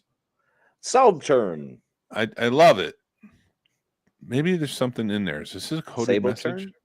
Sableturn? Sableturn? Sableturn? Or tell us what you want us to call it. We're calling you Sab until you tell us what you want us to call it.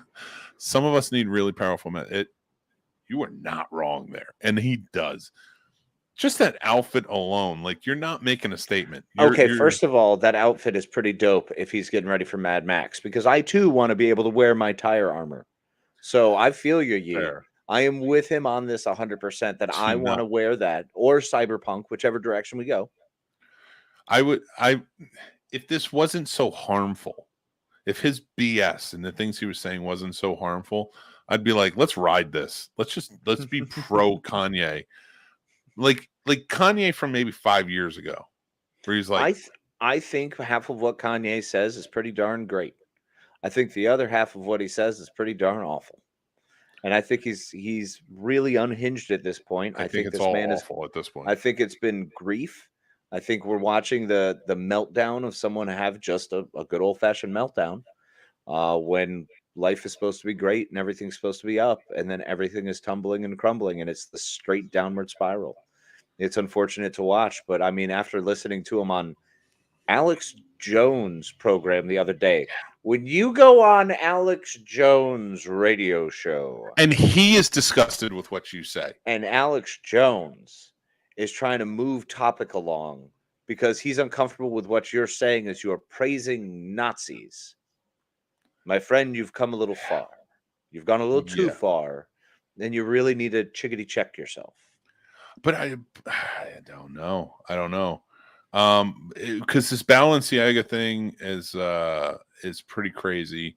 I love that he's standing with them, and he's only doing it because Kim went out and denounced it because she was such a big proponent of it. And for anybody who doesn't know, and these aren't all, you got to go out and look at all these details. Like, I'm not going to give you every detail because I don't have everything right in front of me. And I'm, so I'm just, it's a gloss over summary. So go look out the details if you want to get into it. But pictures had resonated of kids. It was like photo shoots of children holding these bears that they made, like these teddy bears that were dressed in like S&M and stuff like that. Right. Yeah. And then like they also like some people snap pictures on this desk, and like it just has to do with like trafficking and child trafficking and child, like, not saying that that's what's happening. Again, it's all summarized. Go read it for yourselves. But it doesn't look good. So, and it's being really investigated. So it's something that like we should keep an eye on. But it's supposedly like Kim Kardashian, who was always you don't mess with kids, fashion designer. Yeah, she came out. She spoke out against it. Now Kanye is like, I stand with them. Is that where you really draw your line in the sand? Like, dude went to dinner with Donald Trump and said, I want you to be my VP. And saying Jesus is king on a conversation about BDSM children. Dude, there's nothing. There's nothing that Jesus wants more now than to be out of Kanye's mouth. Right? Jesus is up there like, nah, dude, stop. It's almost my birthday.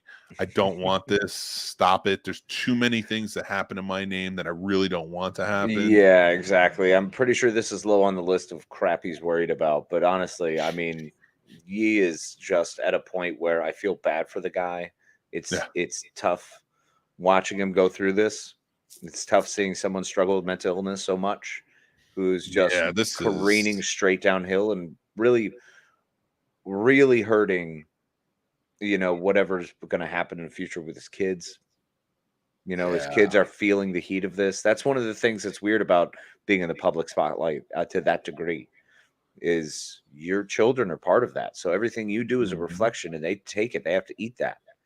And that is very unfair, man. It's very unfair. And it's sad and unfortunate to see people just going crazy like that, going off the rails. I hate saying going crazy, because crazy makes you feel like it's diminishing the fact that there is a problem here. But I often think about that just from our standpoint of doing this, and as it evolves and grows, it's like our kids are going to be in school one day, and like kids find stuff.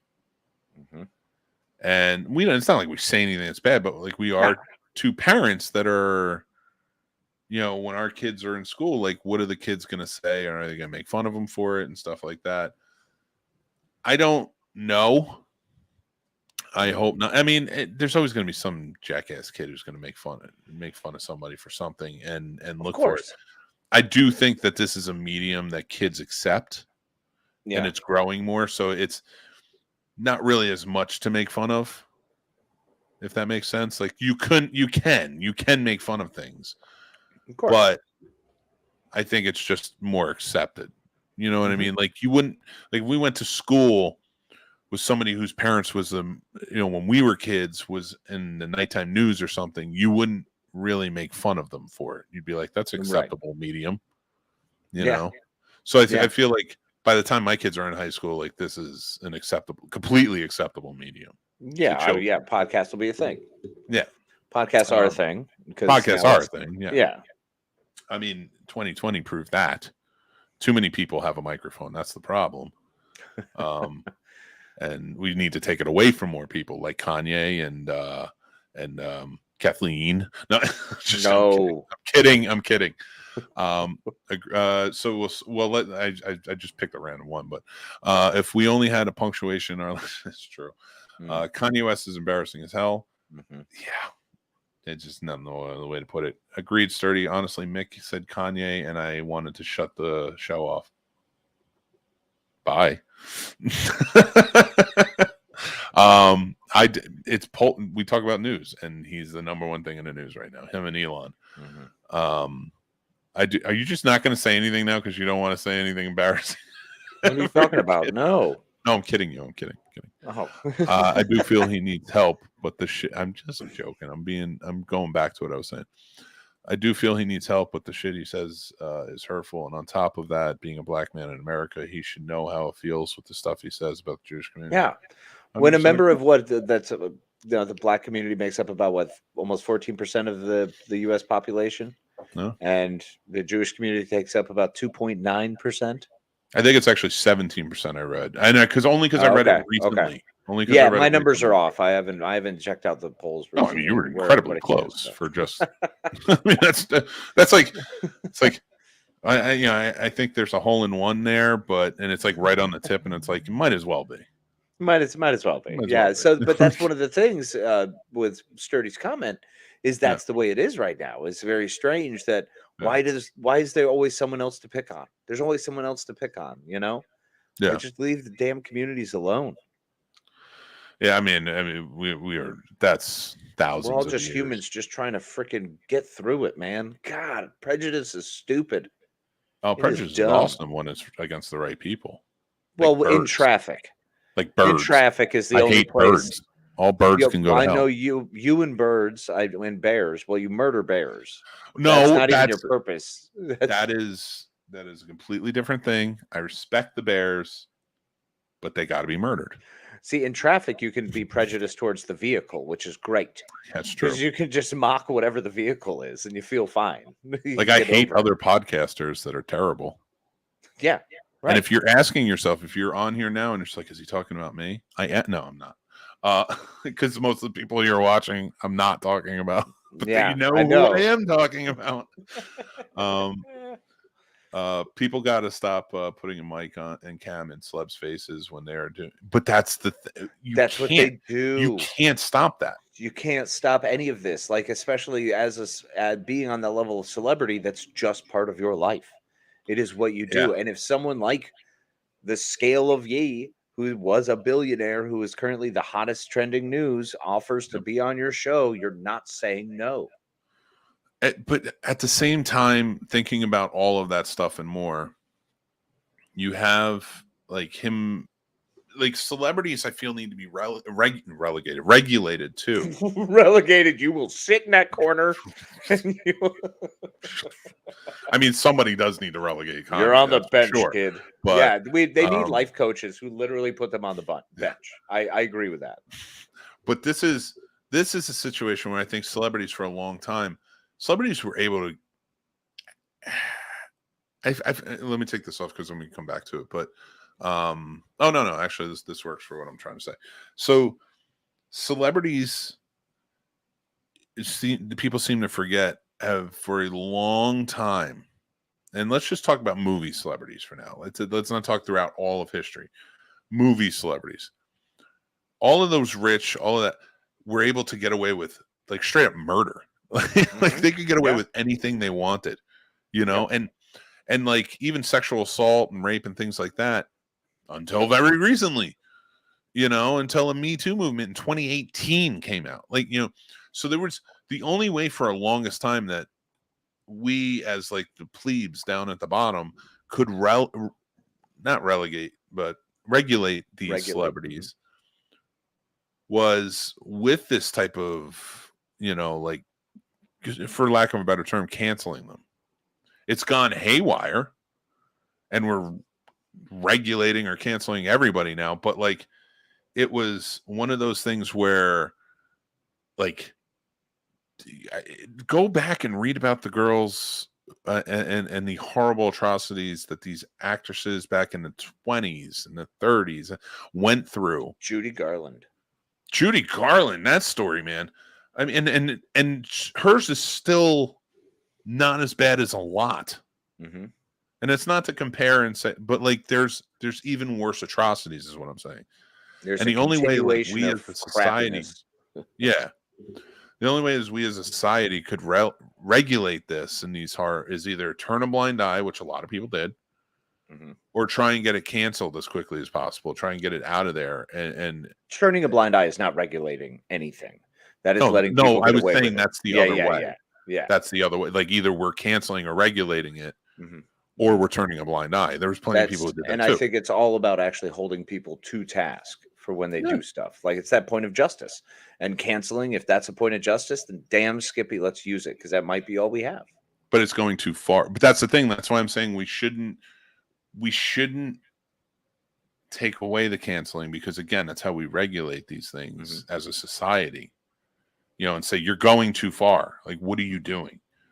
But now we're going too far with the canceling and canceling everything.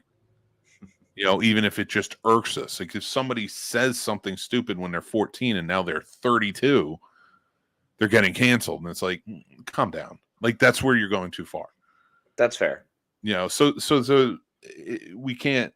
We're doing what they were doing and going too far with it. We also have to learn that there's something to be said about like you can't judge history based on the lens of today. So just because you know something now, it doesn't mean you can look back in history and go, well, if I had known back that then, you can't do that. You can't do that. That's not how it works. That's not how it was. We were dumb. We were kids. We were idiots who were unlearned, who said bad things sometimes. We just didn't have anyone recording us. So, and it's sad because, Kanye suffers from a lot of mental health issues, but he is a celebrity. He is a powerful force. I mean, that power is dwindling by the day, but like even on the other side that agrees with him, the InfoWars, Alex Jones types, things like that, even for the people who agree with him, like he's still a powerful force. Like he met with a president, and had dinner last week, so like now that president's unhinged too, and sort of in the same way, but it's still like he was able to take table with somebody. That's a power. That's a power he has to be able to do that. So my point is like these are the guys that no matter what, like even if they have a mental health issues or whatever else, or what's causing them to be this way, because you have that power, we need to stick the mic and the cams in your face. We need to shine this light on people so they know how. And I'm not going to use absurd because we use absurd for a power of good here, but I am gonna say like it's absurd. It just is. Like it's the bad side of absurd and what he's doing, and we need sometimes those celebrities, those powerful people need to have the cameras and the mics in their faces. Absolutely. As like you said, it's the only way we can keep on top of them. Keep them to task. Don't let them get all. Light, That's why we don't do kings and queens here, y'all. We don't have a monarchy for a reason. Yeah, we don't want anyone to get too powerful. Checks and balances. Kim said she talked to them and happy how the convo went, but she's staying with them them money too good. The Balsa Young? She's an idiot too. I don't care. Well, they're all about money. It doesn't matter. They're just going to say the right thing and still take the money. It's always all about the money. Follow the money. 100%. And listen, don't get me wrong. I want to make money. Oh, hey, make money. Yo, I'm all about making the money. Yeah. I'm not saying I won't sell my soul for it. But the reason I don't have any is because I keep my integrity. Yeah, we haven't yet. Maybe let's just sell out. I'm waiting. I'm ready. You're the last vestige of thing waiting for me to just be like, you know what, screw it. Money. Just give me the money. I don't care. I think we're at a point where we need to start dressing like this and just sell our souls. Let's do it, Casey. Let's do it. Go get dressed right now. Okay. On camera. No. On camera. Yep. Yeah. Let's just start it up. All right. Dale's got the perfect quote. Leave me out of this, please. Jesus. Yep. 100%. I didn't shut it off. I really just can't stand Kanye. I get it. But again, you got to talk about these things. Plus, we got to put it in the SEO. So enjoy. He has mental health issues, but he also has the status and the money out. Exactly. That is so true. An earlier stream was unpublished when some person in a 5-way collaboration started using bannable slurs, totally destroying the validity of the entire show. Yeah. Dang. We don't do that, do we? I don't know. Is that us? What are you talking about? Earlier stream was unpublished. Is that this one? No, we've never said anything that's, I would say, bannable. Yeah, I would hope not. I mean, we push our thoughts, but we're pretty good about that. Like I would say we have some integrity. He might be. It Most of might the be time. InfoWars. Might be talking about InfoWars. Oh, okay. Yeah, Oh, that's that fair. makes sense. Yeah. I'm like, wait, I was like, there's a lot of people like, look what he just said on InfoWars Yeah. live. Like, I mean, don't think Twitter we've finally ever said anything like that. Twitter banned him. Captain Elon Twitter banned ban. him. I got you. Oh, yeah, not us. Okay, good. Yeah. I'm like, did I have a senile moment where I don't know what he said? Money over morals is the worst. I love people more than I love money more than people. And I'm going to sell myself to science to get some. Well, I'll only ever sell myself if that makes sense. Mick, that's not what you think it means. The whole selling yourself to science. They don't want you like you now. That's they the want thing. you later. Yeah. Sad. You're watching on Twitch. So Twitch, I feel like, is the Mad Max world of online show publishing, because it's just like when you're live, like we do a live show for 3 hours and we try to structure as much as we can and get into things to some degree. Twitch don't do that. And like if you're doing a stream for like 8 hours, you're gonna say some stuff. Like we've done 12-hour shows before. We're like, and again, like our stuff is still innocent. Yeah. But it's still like you're like, oh, you're an idiot. But like we walk the line. Like, but the line for us is you're an idiot. Like yeah. It's not like, oh my God, it's Kanye. You know what I mean? You're not hurtful. But there are some people out there. There's some people out there with Kanye feelings. Oh, I just can't get over that, man. I just can't. I couldn't believe some of the stuff I read him saying. I was just mind boggled by it. Like, and not to say that I'm mind boggled by most people, because humans are pretty much bastard covered bastards with bastard filling. So once you've come to that realization and fully accept it, you get that you're going to have morons doing ridiculous things. That's what happens. That's the equation. But he's Kim. just so out there, man. Look at Kim. You're a piece of garbage. You're still accepting money from these people. Now, I'm not saying that you have to denounce them until the investigation's over. That's fine. Just don't say anything. And if people are calling for you to say it, just be like, let the investigation happen. And if it comes out that this is happening, I wholly denounce it. Yep. But I have supported them in the past, and I want to make sure like I'm not just dropping them because you want me to. Is that hard to say? Mm-hmm. And normal level-headed people will agree with that. It seems like it. It seems like it would be simple enough.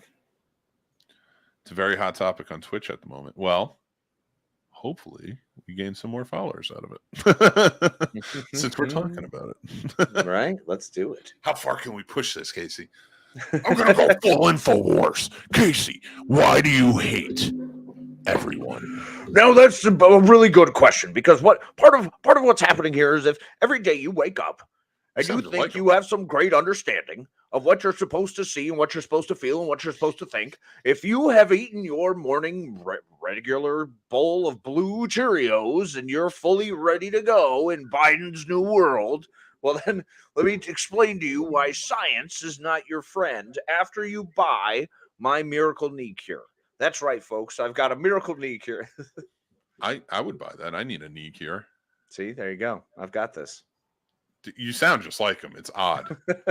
It's if I didn't know you better, and I do, I would say you watch it pretty regularly to get his voice down. You know what? That was an easy one to grab. There's about 4 of them that do a lot of the same stuff. That's You true. basically take Rush Limbaugh, who my friends in the Galactic Senate would like you to believe that you have these other areas to concern yourself with. And then you just make it freak out a little bit and add some meth to it. And then you Add some Don Imus in there and you're good to go. Don Imus, a little bit of the Don Imus. Like, hey, how are you today? We got a lot going on with the Don Imus show. Hey, There's you know so who many else? things. You know who else who sucks?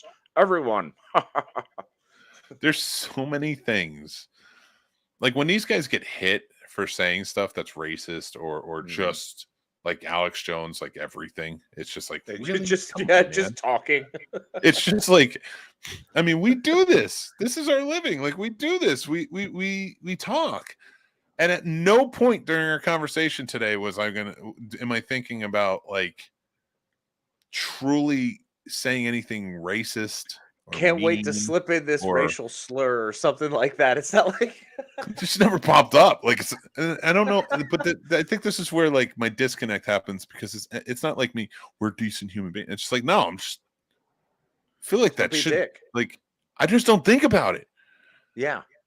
You know, and like we were talking about certain things that are, like Kanye and what he's saying about the Jewish community and things like that. Mhm.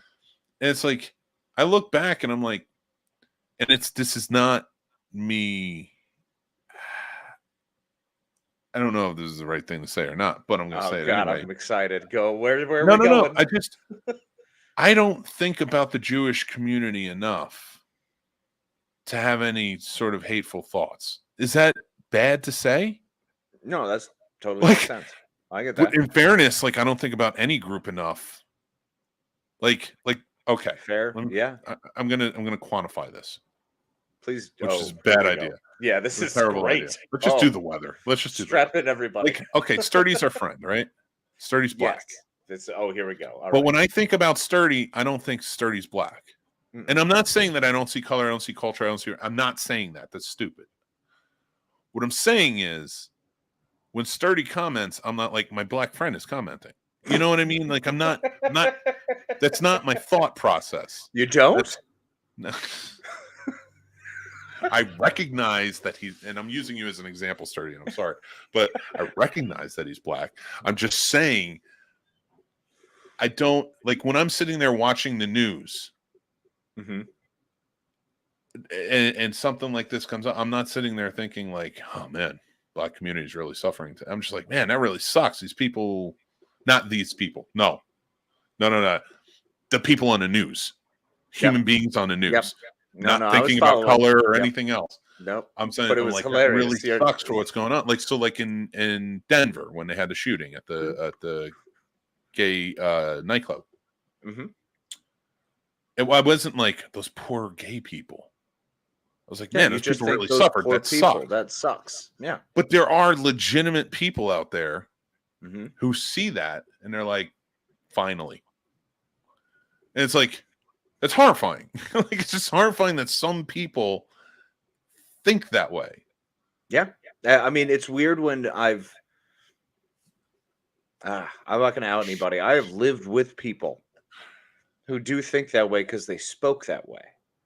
And it actually was great in my younger years to hear that because it made me check myself rapidly and go, do I do that? Like, oh my God, they mean that like every time. So yeah.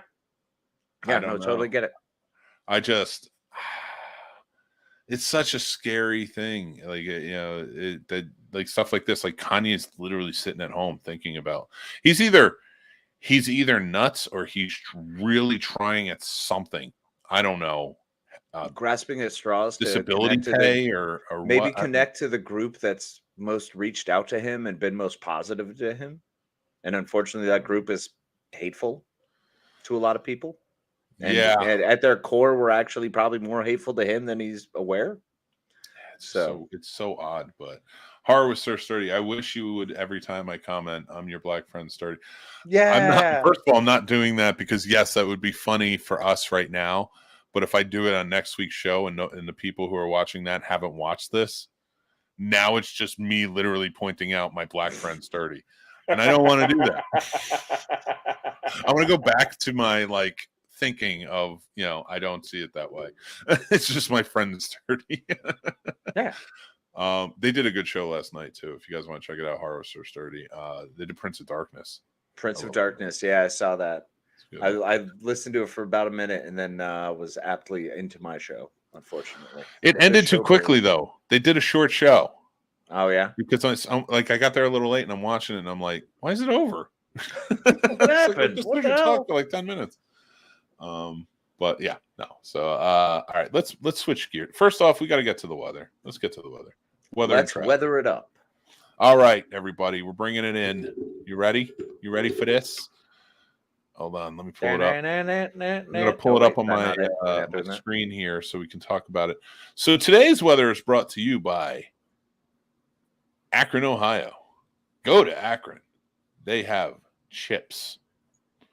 I don't know if that's true. They probably do. Nice. I hope they do. It looks like there's a gale watch coming out of there, and the hourly looks like it's going to get into the high 40s today, maybe 50 by 10 p.m. That makes no sense.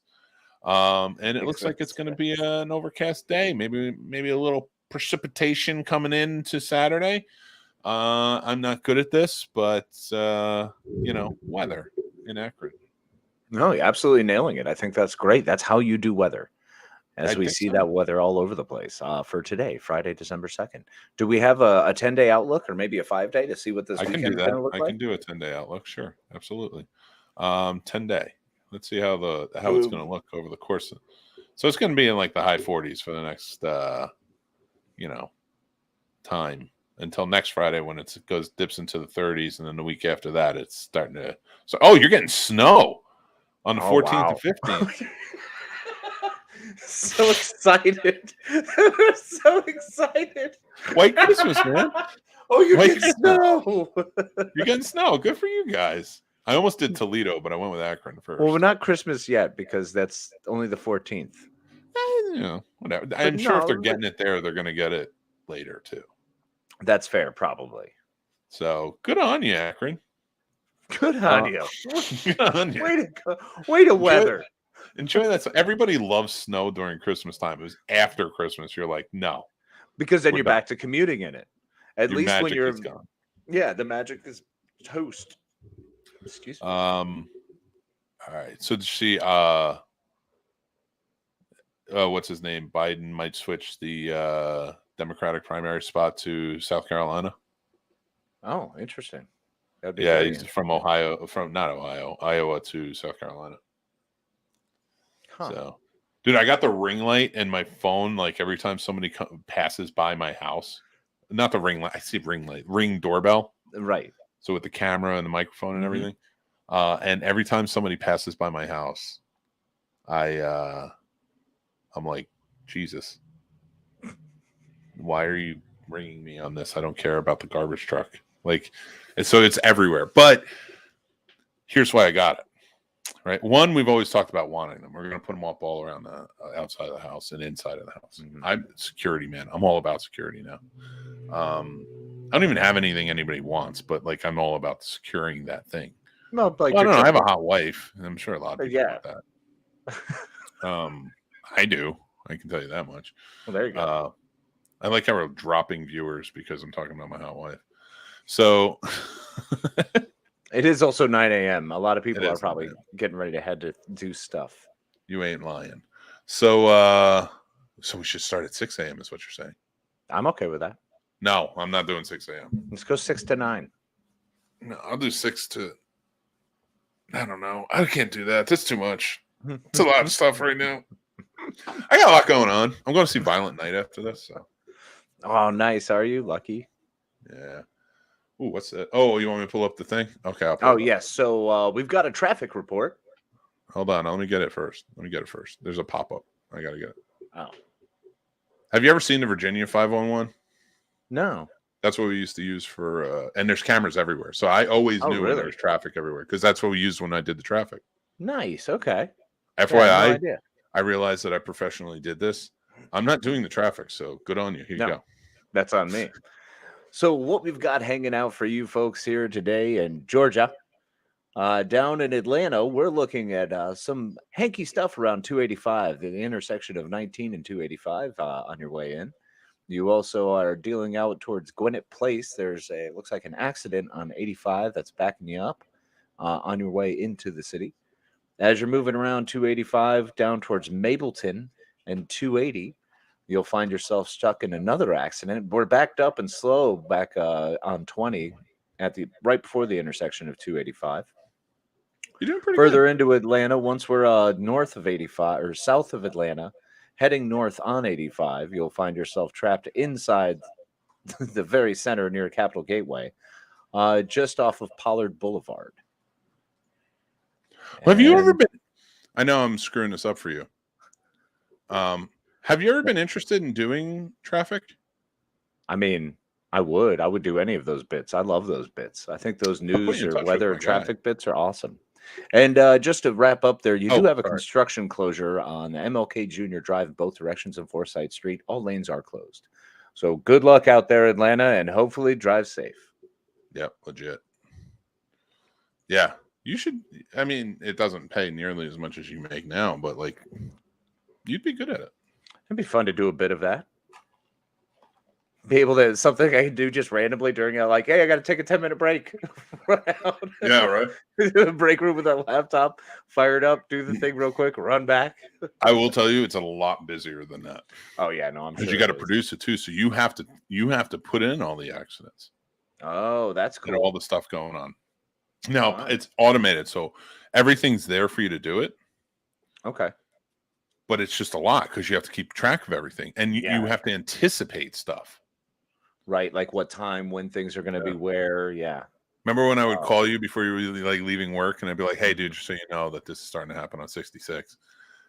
Like, because you have to anticipate, like it's starting to build up. You know, what happened here? Is it an accident? Is it a stalled vehicle? Like, so you have to like watch the roads, like legit on 501. Wow. Because they have all the cameras everywhere. So it's like, all right, you start seeing brake lights, you have to go to the next camera and see, like, okay, well, what's going on? Oh man, that's nuts. It's cool. It's a lot of fun. And you work for iHeart, which was cool. That's pretty dope to be a part of a thing. Let's get into movie releases this week. Let's do it. All right. First up. Well, Willow is coming out, the new Willow series. Oh man, the new series, episode 1 is out, bro. I want to watch that. That's part of tonight's watch. No matter I'm not going to watch it yet. I want my kids to watch the movie. Yeah, River's not going to like the movie. I can already tell she's going to be scared by it, which I understand. Really? No, I mean, I get that, but like, that was one, you know me, I don't really like fantasy. There were 2 movies when I was a kid that I really liked that were fantasy. That like I really watched all the time. That was Conan and Willow. Yeah. Everything else, like, you know, the legends, stuff like that, they were fine. I didn't hate them or anything, but it wasn't for me. A Hollywood Christmas. Jessica, played by Jessica Vann, spelt differently, is a young up-and-coming filmmaker in Hollywood who has made a name for herself directing Christmas movies.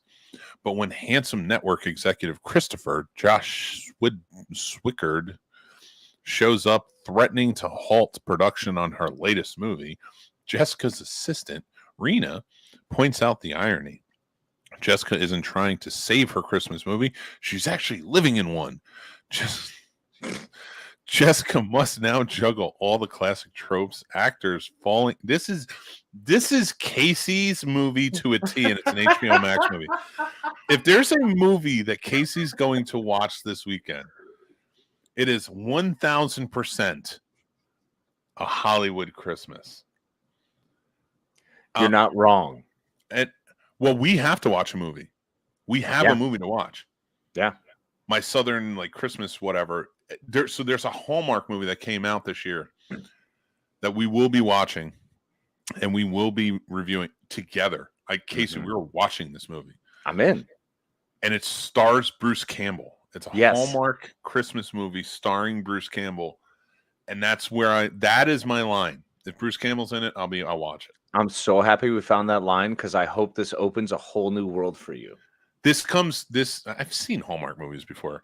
In fact, I like the Hillary Burton ones because she's beautiful. I think she's just such a beauty, and she's a great talented actor. And she married Jeffrey Dean Morgan. Like, you don't get any better than that. It's like CW stars coming together. So I watched Perfect Bliss. So I really like that Bruce Campbell did this. And my wife came to me and she goes, Bruce Campbell's in a Hallmark movie this year. And supposedly it's his return. I guess he's done one before when he was younger. Okay. So she was like, she goes, because we're restructuring. We have a lot of new things going to be happening at the Scene Snobs coming in the new year. And we'll get into all that. That's not what this is about. But she gave me an idea for a Patreon thing where we watch the movie and not just review it, but comment on it. And it would be fun to see that one. Yeah, I'm very excited to do that one. I think it's going to be a lot of fun.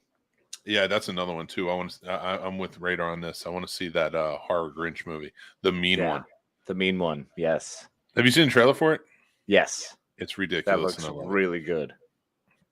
All right, what's the next movie we got up? Oh my god. Okay, well, I'm gonna take that one. Better. I know exactly what you're looking at. Okay. Catfish Christmas. Yep. This one will be a video on demand, a digital release. A heartbroken young woman returns home for the holidays and feels the family pressure of being single. Her loving and nosy sister hatches a plan to set her upon an online date with a handsome professional athlete. But things take an unexpected turn when he turns out not to be her prince in shining armor, and her childhood best friend shows her that true love may be much closer to home.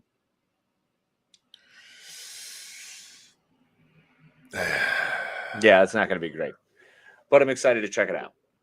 Mistletoe Ranch. Yes. The story of Amy, spelt wrong, a young professional photographer whose job it is to follow boss Gustav, a world-famous photographer himself. As the holidays approach, Amy receives notice that her family's traditional Christmas celebrations are under threat. And as her late mother is no longer around to host, breaking away from her high-pressure job, Amy returns to Mistletoe Ranch for this first time in 7 years to see what is threatening the family's festivities. There, she must face her ex-fiance James, a perilous financial situation, forced to work side by side to save the ranch. Recent bitterness subsides as old feelings of affection emerge. That sounds great. Not as good as Violent Night, the one you'll be going to see soon. I will be. When a team of criminals breaks into a wealthy family's mansion on Christmas Eve, taking everyone inside hostage, the team isn't prepared for a surprise combatant. Santa Claus is on the ground, David Harbour. and he's about to show why this Nick is no saint. Yeah, David Harbour, who is amazing. Beverly D'Angelo's in this. John Leguizamo. This is a fun cast. Yeah, I'm in. Okay, let's Angry Neighbors. There you go. Starring Cheech Marin, Frank Langella, Bobby Cannavale, Stockard Channing, and Ashley Benson. When his ultra-wealthy neighbor in the Hamptons builds an obnoxious mega mansion next door, grumpy retired novelist Harry March concocts an elaborate scheme for revenge that is destined to go hilariously awry. I don't know why, but when I see Frank Langella, I don't really think of hilariously awry. Me neither. Or Bobby Cannavale. I don't know. It just doesn't feel right. You know who hates Frank? You know who hates Frank Langella? Who? Matthew Modine. Really? I can't truly confirm that, but he won't even talk about him. What? Yeah, when Matthew Modine was here for Matthew Modine Weekend, Matthew Modine Fest, yeah, and they were playing all of his movies on the big screen, and it was fun. And Matthew Modine, I will not say enough nice things about. He was amazing. Awesome. They talked about Cutthroat Island, and they asked about Frank Langella, and he refused to talk about him. He just hates him. Wow. I don't know what happened. I don't know where it went, but he hates Frank Langella. So who knows? Let's see what everybody's saying. All right. I've also got. Oh, sorry. Every other Hallmark movie. Yeah. And Radar also said this is apparently a kid-friendly version of This Is What I Want to See Violent. Yeah. What's the next one? What were you going to say? So the next one I've got here is Christmas with the Campbells. Oh, boy. In Christmas with the Campbells, when Jessie, played by Brittany Snow, gets dumped right before the holidays by her boyfriend Sean, played by Alex Moffat. His parents convince her to still spend Christmas with them, and Sean's handsome cousin, Justin Long, while Sean is away. So this should be fun, starring Vince Vaughn, Dan Lagana, Justin Long, Brittany Snow, Alex Moffat, Peter Billingsley, Joanne Garcia Swisher. So it's a solid cast, and that's a AMC Plus run. Yeah. Darby I love that and every state, every like TV station, every series, every show, every platform has got some form of a Hallmark movie now. All of these Christmas rom-coms, everybody's got them now. They know they like Netflix kind of picked up on it Like, I mean, Lifetime was always doing them too and stuff like that. But Yeah. off TV into streaming, Netflix picked up on it real quick that like these movies make money. Yep. And they don't just do the Christmas, they do like the whole everything. Radar says this, and I do want to see it. Reno 911 has a Christmas movie coming out. It's gonna be funny. I saw the trailer for it. It looks hilarious. Sweet. On Hulu, Darby and the Dead. After suffering a near-death experience as a young girl, Darby Harper gains the ability to see dead people. As a result, she becomes introverted and shut off from her high school peers and prefers to spend time counseling lonely spirits who have unfinished business on Earth. But all that changes when Capri, the queen bee of the school's most exclusive clique, unexpectedly dies in a freak hair straightening accident, resulting in the obvious cancellation of her upcoming Sweet 17. Capri, however, pleads with Darby from the other side to intervene and convince Capri's friends to proceed with the party as planned. In order to appease the wrath of the undead diva, Darby must emerge from her self-imposed exile and reinvent herself, which along the way allows her to a new joy back in the land of the living. I will say this, I've seen the trailer for this, and it looks like fun.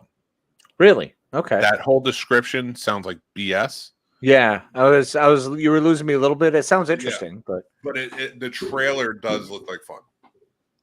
All right, I'm gonna skip over the fact that there is a Diary of the Wimpy Kid out there, so everyone can check that out.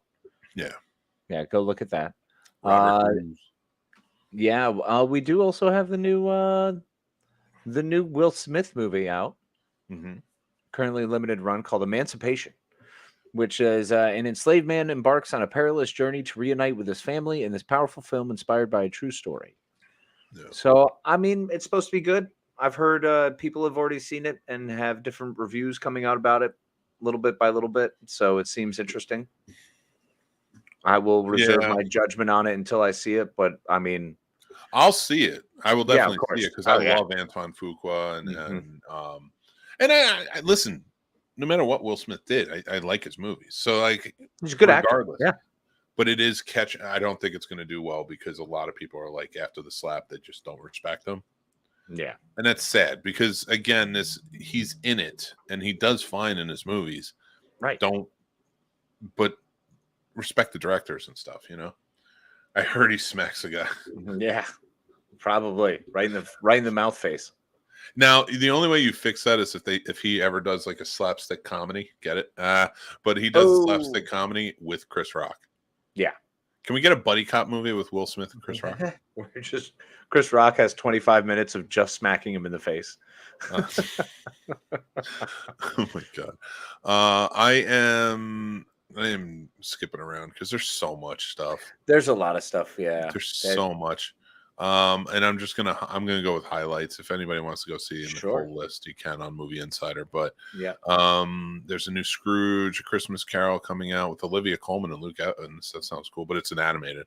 It's on Netflix. Oh, really? Which one is that one?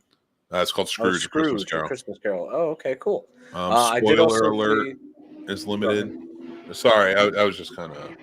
If you have something you want to talk about, let me know. I was going to throw out that Netflix does also have, if you're not really in the mood for a holiday rom-com yet, wow, it is a struggle this morning. So much. Then also you can check out Lady Chatterley's Lover, which is based on the classic D.H. Lawrence novel, a story well ahead of its time. We follow the life of Lady Chatterley, a woman born to a life of wealth and privilege who soon finds herself married to a man that she eventually falls out of love with. Lady Chatterley engages in a torrid affair with a gamekeeper on their English estate, discovering more desire and intimacy than she thought possible. When she realizes that she has fallen heart and soul, she breaks all traditions of the day and seeks happiness with the man she loves. Yeah. So if you're still in that, Bridgerton feel, there's a couple other things out there for you. Lady Chatterley's Lover, still out there. Here for your Harlequin romance updates. Yeah. The only other two I would say is like spoiler alert. Looks like it might be pretty good. Stars what's his name? Sheldon from Big Bang Theory. I can't think of his name. Jim Parsons. Yeah. But the other one is a documentary on Netflix. It might be out now. It's called Senior. It's about Robert Downey Sr. It was made by Robert Downey Jr. about his father before he passed away. Yes, Radar. I have seen Spirited, and I did a full review, and I feel like you need to watch that. Truth. Have you seen Spirited yet? Nah. I think you'd really like it. I probably will, and I'll get there. I'm trying to do everything I can just to get through rom-coms right now. Oh man, you got to go another way. You got to watch Spirited, so you get in the Christmas spirit. I did start watching the other Christmas spirit movie, the Guardians of the Galaxy. What'd you think? I really like it. I Fun? really liked it. It was as good as I was hoping. It almost was filmed like a holiday special. I don't know what it was. There was a quality to it that I loved that made it feel very holiday special versus big epic, you know?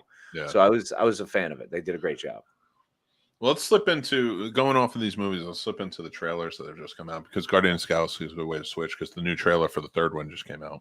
Oh, fantastic! Well, do we? You want haven't to had do a chance to watch airing of them? Yeah. Do we want to air them and talk along? I did that last night on Geek Fest. Oh, okay. I don't know if we want to do that again. So why don't we not everything? Why don't we just do the highlighted ones? Okay. Yeah. If you're cool with that. Yeah. Absolutely. So yeah, let me pull them up. And then we will go from there. So I figured we'll do Guardians Galaxy 3. Where is it? I have them right here. Guardians Galaxy 3, if that works for you, Transformers, and then we'll do Indiana Jones. Indiana Jones. Perfect. Let's do 3. All right, let's start with Guardians. Hold on one second. Let me get this situated. Wow, they have such great numbers. You know who doesn't have great numbers? No, I'm just kidding. Our numbers are growing, and I appreciate it every day. We love our growing fan base. And we're just happy to entertain, man. We just hope people enjoy. Radar, having a good day. Radar's my resident pop news giver. Mm-hmm. So whenever there's like whenever there's new pops or something, then he said, he's like, have I seen the Guardians holiday pops? No, but I haven't seen them yet. I do want to check them out. I might get them. I did pre-order some of the. So, pop news. I pre-ordered the Spider-Man from No Way Home because they have all 3. Oh, nice. That's right. I saw that. Yeah. Yeah, they have all 3 of them, and it looks awesome. They're all in their stance. And then I ordered the new Tom Holland's Ditko costume from the end of No Way Home. Yeah. And I ordered the Andrew Garfield where he's got the mask in his mouth and he's like this. Yep. So yeah, I picked those up and I started ordering the Ant-Man Quantumania ones. That's cool. All right, let me press play on this so we can talk about it. So, hold on. Here we go. We were gone for quite a while. Oof. But no matter what happens next, the galaxy still needs its guardians. Hello, we I love come the suits. in peace. Yeah. Oh, little girl. Seriously, dude? No! Ow!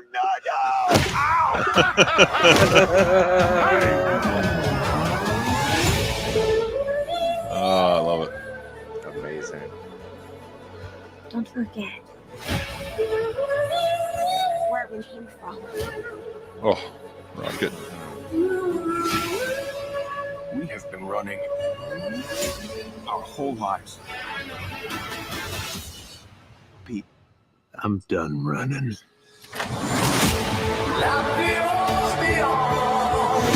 There he is, the High Evolutionary. Wow.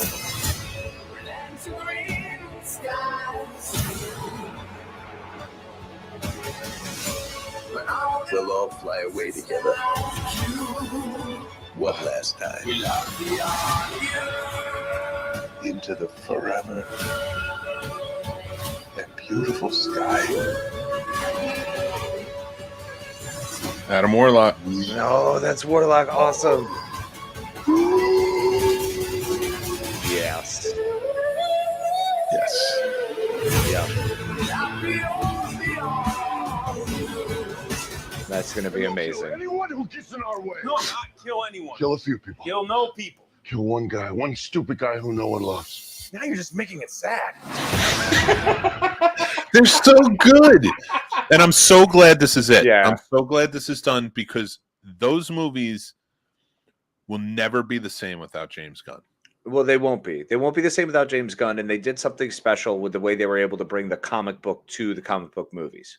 We had these big, sweeping, epic, fun movies that were with comic book characters, but then as soon as Guardians hit, it was like, okay, well, gloves are off. Let's do this thing. It's everything we've got.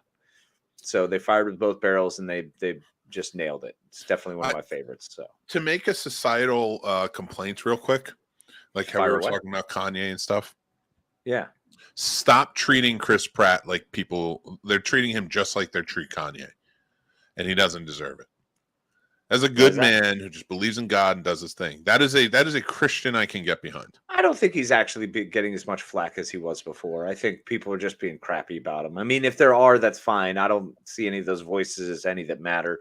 I mean, Anna Faris has come out and talked about the fact that they're building their friendship and relationship now as co-parents and how much better it is because he's not a bad guy. He's just if it doesn't work, it doesn't work. I'm sorry. Kanye's just a dude too. He just says real mean, nasty shit. He's kind of a douchebag. Yeah, but they get treated the same. Like, yeah, you're right. I don't know because a lot of people were like shirting on Chris Pratt. I didn't do it. They were crapping on Chris Pratt. Even with the Super Mario Brothers, the first trailer, and then that second trailer, that one that just came out. Have you seen it? No. All right, I'm adding it. We're watching that too. Yes. Let's roll on. We got half hour to go. We're good. Yeah, so I'm super excited for that next Guardians of the Galaxy. That's a good way to end it. Is that third one? It'll be fantastic. It'll be a lot of fun. We get all the characters we love right there, so it's good. Honestly, I think because Taika's done and they said they want to change the tone of Thor and stuff like that. Yeah. I think with James Gunn leaving and this being the last we're going to see this iteration of the team together, give it to Taika. Give it to Taika. Let him create a whole new team. Because we expect comedy from Guardians of the Galaxy. True. I think he can go off the wall. That was my biggest thing with Thor: Love and Thunder. There was no real comedy coming from the Guardians. Nah, none. They were different in tone. They were serious, yeah. And everything else was zany and crazy. And it's like, but they should be like, I don't know. It should be right up his alley. It's just funny when the Guardians are playing the quote unquote straight person, you know. Where it's like they're playing it straight and everyone else, and Thor's the most outrageous part of that. I know. It's crazy. All right, here we go. This is the Super Mario Brothers. He looks great. Everything looks great in it. He has no ass, though. I didn't realize that was a problem. I'm just saying. All right. Let's go.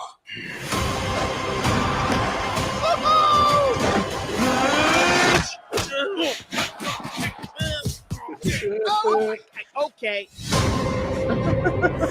Not sure if you know who I am, but I'm about to rule the world.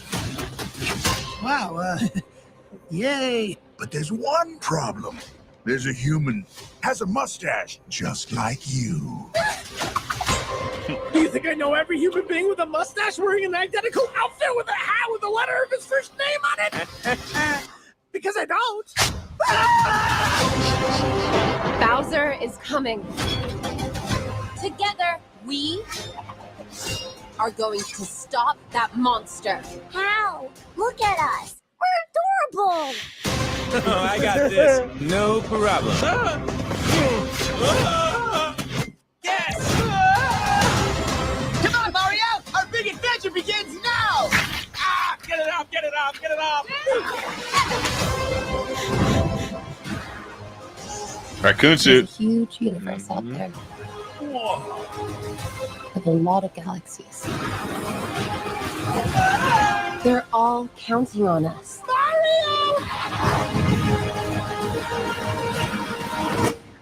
No pressure.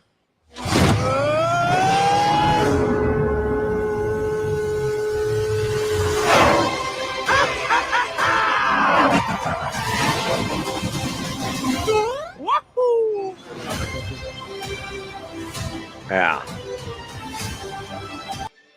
Yeah, I'm going to say it. I think that is exactly what I want to see from a Mario movie is just a love letter to all the games. That's what it should be. And that looks perfect. But you know what? Like, it seems like it's gonna be a fun story to it. Like, because let's face facts. Like, why is Mario in this world? All right. And the closest we've ever gotten from a really true story was the original Mario Brothers movie. The Super Mario Brothers movie? Was it Super? the John Leguizamo and Bob Hoskins iteration? Yeah, was it that super? Can we call it super? They tried to call it super. Very hard. They titled it as such. I think this works though, and I'm in for it. In for a penny, in for a pound. Yeah, no, I completely agree. I think this is going to be a much better version. A much better version. Once again, it's just that love letter to the series. That's all I want to see. That's it. And I love. Wait, hold on a sec. Okay, make sure we got that. Transformers: Rise of the Beasts. Mm-hmm. Wait, what? Yeah.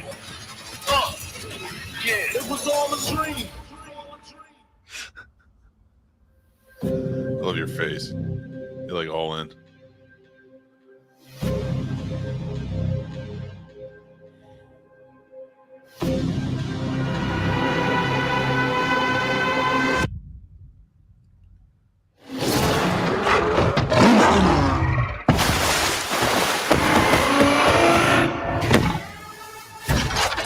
Stand down. I'm not the one to fear, Prime. There is a darkness coming.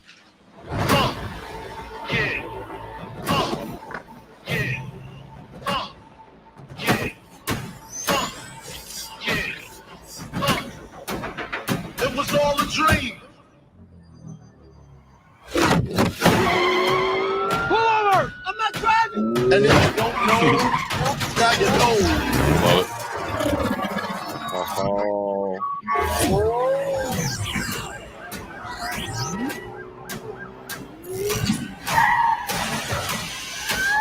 Spread love is the Brooklyn way. And if you don't know, now you know. I'm blowing up like you thought I would. Call the bricks, say no, Same hood. It's all good. Of all the threats from both your past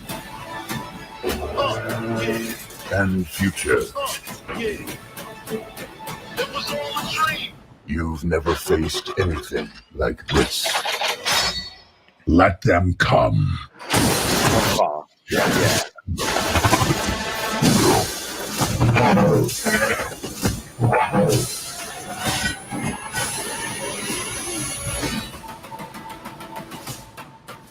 And if you don't know, now you know. Let's get it up. Let's get it up. Oh, let's get it up.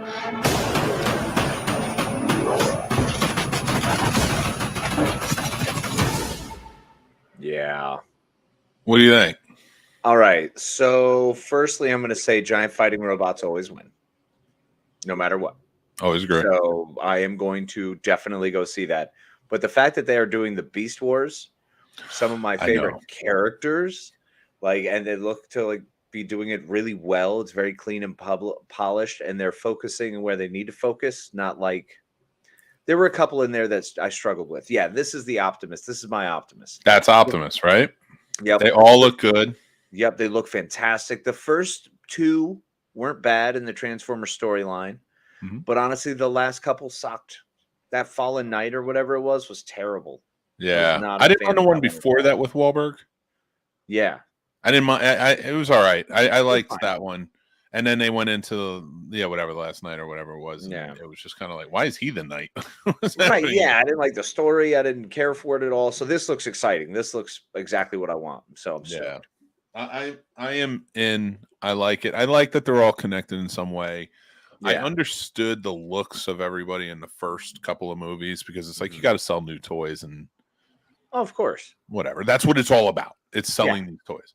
It's Hasbro, baby, or Mattel, whichever one. Yeah, whatever one does it. I can't remember. But so that mixed with everything else that we're getting here, I'd loved Beast Wars because that was a cartoon that I watched before school when it was on. Like that was a great cartoon in my opinion of Transformers. So to see this kind of like, and you never saw them all together because Prime was the he's the gorilla, in the thing. So it's interesting to see how they're going to play that off and see where that comes from. Because he could be another Prime. Like, that's the thing. We could have more Primes. They've established that there are other Primes. So this would be really dope. Yeah. And if it does well, we might get a Beast Wars movie. That'd be great. There is one more. Okay. Yes. This now gave me literal goosebumps. I'm trepidatious about it. I've been worried about it. I've seen it 3 different times between last night and this morning, and I have not clicked on it. When I heard about this, yes, because of the last one, which I can still watch, and there's a lot I like about it, but I don't think it's as bad as everybody's saying, but it still isn't as good as like the originals. I disagree. I think it's terrible. Oh, okay. I think it's But that's awful. The thing, like, I don't think it's a great movie, but there are things I really like about it. Like, I like Marion coming back. I like I agree. I love that part too. Yep. You know, so there's aspects to it that I can enjoy watching, because I'm like, I didn't like Shia LaBeouf, but I didn't mind the whole dynamic of the kids. And they're having a kid and things like that. Like, John Hurt was great in it, you know. So, and I thought Cate Blanchett did a good job. She did a really good job in that. They just didn't utilize the villains properly, because we were not hating Russia at that point when it was made. Yeah, that's a societal thing. Whereas now, if you made it, you're like, oh yeah, they're the villains. Like, burn them, make them the new Nazis, you know. So when I watched this, when I first heard about it, and I heard James Mangold's taken over, who I like James Mangold. I was like, I just don't know. I don't know if I want this. And I was, you know, I was with you on that. And then I saw the first look, and I'm like, he looks so old. I was like, I just don't know if this is good. I watched this trailer, and I watched it quite a bit now, and it gave me goosebumps. Even Crystal Skull, when that trailer came out, did not give me goosebumps. No, Crystal Skulls was So let's see what we got. Let's see what we got. Let's do it. I don't want to build it up anymore, because like you're gonna be like, I hate it. No, I can't build it up at all. That was the problem. That's what I did with the skull. You're gonna be curmudgeon-y, just like Harrison Ford. Kingdom of the Glass Head. I miss the desert.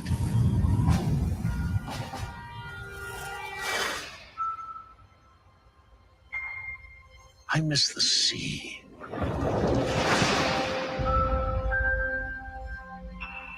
And I miss waking up every morning, wondering what wonderful adventure the new day will bring to us. Those days have come and gone. Perhaps not. I don't believe in magic. But a few times in my life, I've seen things I can't explain. And I've come to believe it's not so much what you believe.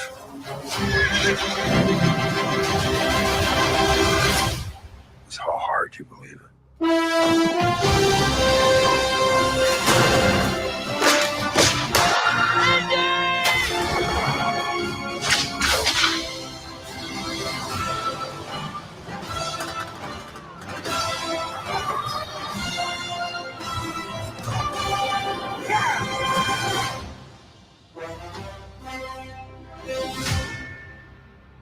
Who is this man? I'm her godfather. Related. Get back.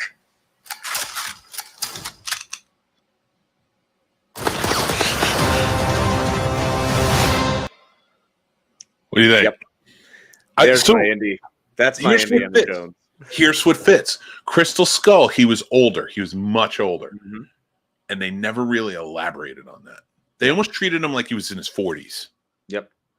And you were kind of like, this doesn't fit. He's so much older now, and they're not playing to that. This feels like they're going to play to it. Now that we have the technology to de-age him, and he is going to be de-aged quite a bit. They're going to tell stories of him in the past.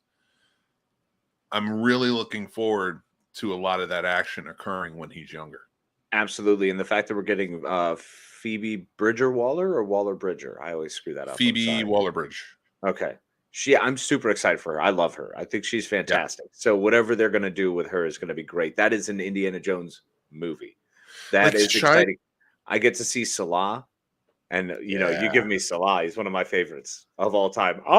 Indiana Jones. I'm so excited for it. And that was the thing about Crystal Skull that kind of threw me. It felt like they were shoehorning in really hot actors at the time, Shia LaBeouf, Cate Blanchett, into the movie to kind of draw audiences. Phoebe Waller-Bridge is very good and she is popular, but I would not say she's a draw. Right. You know, like she's not going to be the one that's bringing everybody out, or she would be in every movie. No, and she gets to be the fun reverse Marcus. Like exactly. I can already see that's where they're going to take that. Oh my gosh, that's going to be so great. Oh. So I am excited for this, and I think she's a good fit. So what you're doing is you're piecing together this movie. You're putting together popular people who are fun, and like Mads Mikkelsen is playing Voller, who's the bad guy in it, the Nazi. There's a lot of people seemingly going to show up in it, and I'm excited. I'm excited to see how this plays out. I think this is a much more promising start and storyline than we had with Crystal Skull. I'm excited to see where they go with this. I was excited for Crystal Skull too, though. So I mean, look, that's 2 minutes. They could still shoot themselves in the foot repeatedly, but from what I see from that, it looks great. Well, think about it from this point of view. George Lucas didn't write it, which is huge. That cannot be underscored at all. Like that is a monstrous piece of information. Yeah. I mean, now I hate to put anything against Steven Spielberg, who I love, who decided to sit this one out.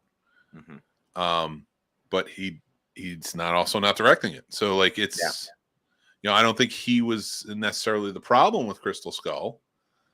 But he didn't write it. Like its new writers came in, and and I'm excited for that. I'm excited to see where they go with it.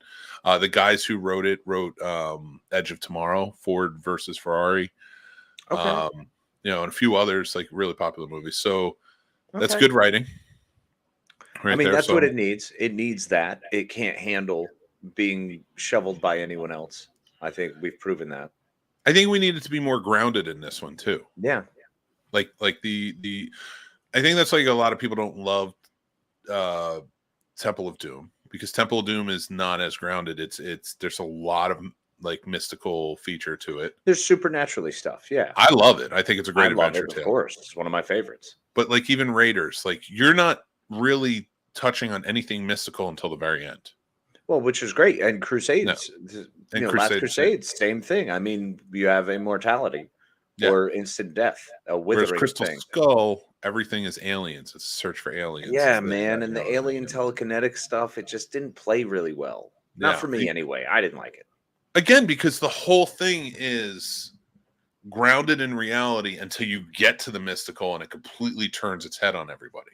Yep. And I love that aspect of it. Because it's not shoved down our throats. It's like, here's it. God is the hand. It's the Deus Ex Machina at the end. Mm-hmm. And yes, we do that. But, we kept you here the whole time. Mm-hmm. This takes place during the space race of 69. Dope. The first moon landing. Like it's that's the parade they're in. Okay, gotcha. That's when the astronauts came home in August. Oh, wow. So I'm excited to see kind of like where it goes, where they take it. Radar says, Radar off of the Transformers said Optimus Prime canonically is a descendant of Optimus Primal. Okay. Oh, okay. Dope. Good to know. Or in an alternate reality, depending on what you read. Okay. Fair enough. This feels like indie. I agree. Yeah. This movie was done by people who grew up watching indie, which is that's a big deal. Yeah, it's really important to have that love and respect of the character, to know where it came from, and to want to see it finish out well and properly, and give it. This is the send-off, man. This is it. You better be able to do it right, because the last round of send-offs did not go well. No, and I think that's it's. And I hate to say it, it was older men out of touch who don't remember what it was like writing those first ones and why they wrote it, because they were writing and making those original movies as fans of stuff they saw in serials. Right. There was that pop culture cereal stuff that they saw, and they were like, "Yeah, that's what I want to do," and they forgot the fanship. They forgot to be fans. It's that whole don't start to believe be careful about believing your own press. You know, I'm hoping it comes back and we see some fun stuff. So we'll do it next week, but I did want to talk about gift ideas for Christmas and activities and stuff like that. But we're coming towards the end of the show. I want to kind of touch down on sports real quick because as you guys know, we have a show called Betting Bros who help you decide who you should be betting on for the NFL this week. And it's week 13. They did a full show. You can go. They get in depth about it. It's Math versus Smash, Tim versus Dan, they're brothers. Tim, of course, is the math. He has an algorithm that he put together, his whole program to help choose who to bet on and how to bet on them. And then, of course, Smash comes in, Dan rolling over and just saying, I'm going with my gut.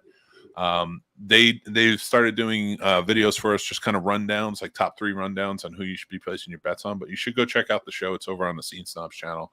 But here's Tim to tell us the top 3 games to bet on this week. Math here, one half of Math versus Smash Betting Bros here with 3 picks for you guys for this week. My favorite pick of the week is the Browns over the Texans. I just think the Texans are really bad. I don't care if it's a 7-point spread. I just think the Browns run over them with Nick Chubb, and I think they score easily, and I just don't think the Texans score much. Smash's bet of the week was the Seahawks over the Rams. Now, I thought the spread was a little wide. I think it's 7 right now over the Rams just because the way the Seahawks played last week, but Smash really likes that play. And then remember, the play of the week of Math versus Smash is the Minnesota Jets game. I like the Jets. I like the defense. I think they travel well on the road.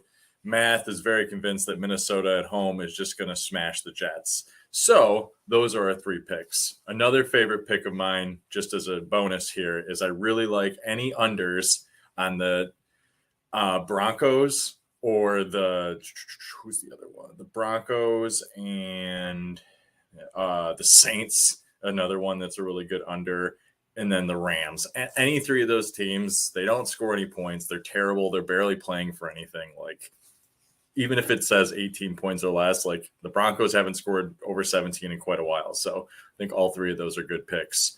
So that is it. We are live every Tuesday at 5:30 up until the Super Bowl is probably how long we'll do this for. Twitter handle is bettingbros9183 if you want to join us there. And otherwise, have a beautiful Friday morning. Thank you, Math. Appreciate that. Guys, go check out their show. It's a lot of fun. They're great guys. We've had them on our show before plenty of times. So they're going to be back definitely for Christmas episode. Of course. Got to have Dan and Tim around, man. I love those guys. They're fantastic. Plus, there's some of our admins over on the Discord as part of the Snobs. Yep. Snobs Nation. They are part of the Wranglers and the wonderful people who hang out over there. So go check them out. Oh, you know what? I meant to steal. I'm going to do it now. But I meant to steal something that last night I saw Mike do. If he's still watching, I don't know if he. Oh no, I think he said he had to go. But yeah, he put the Discord link and he pinned it to the top. Oh yeah, and that's a great idea. I meant to do that today, and of course we get going. So I'm going to post it now. So guys, if you're watching, make sure to join the Discord because we're having great conversations over there. So there it is. The link's there. So go check it out in the comments. So as we're kind of winding down and we're getting into the weekend, and Casey gets tired of me anyway because he's coming over this weekend. We're going to see each other. I'm never tired of you, my friend. Thanks, buddy. Appreciate that. You're a liar, but Sturdy says, our black friend Sturdy says,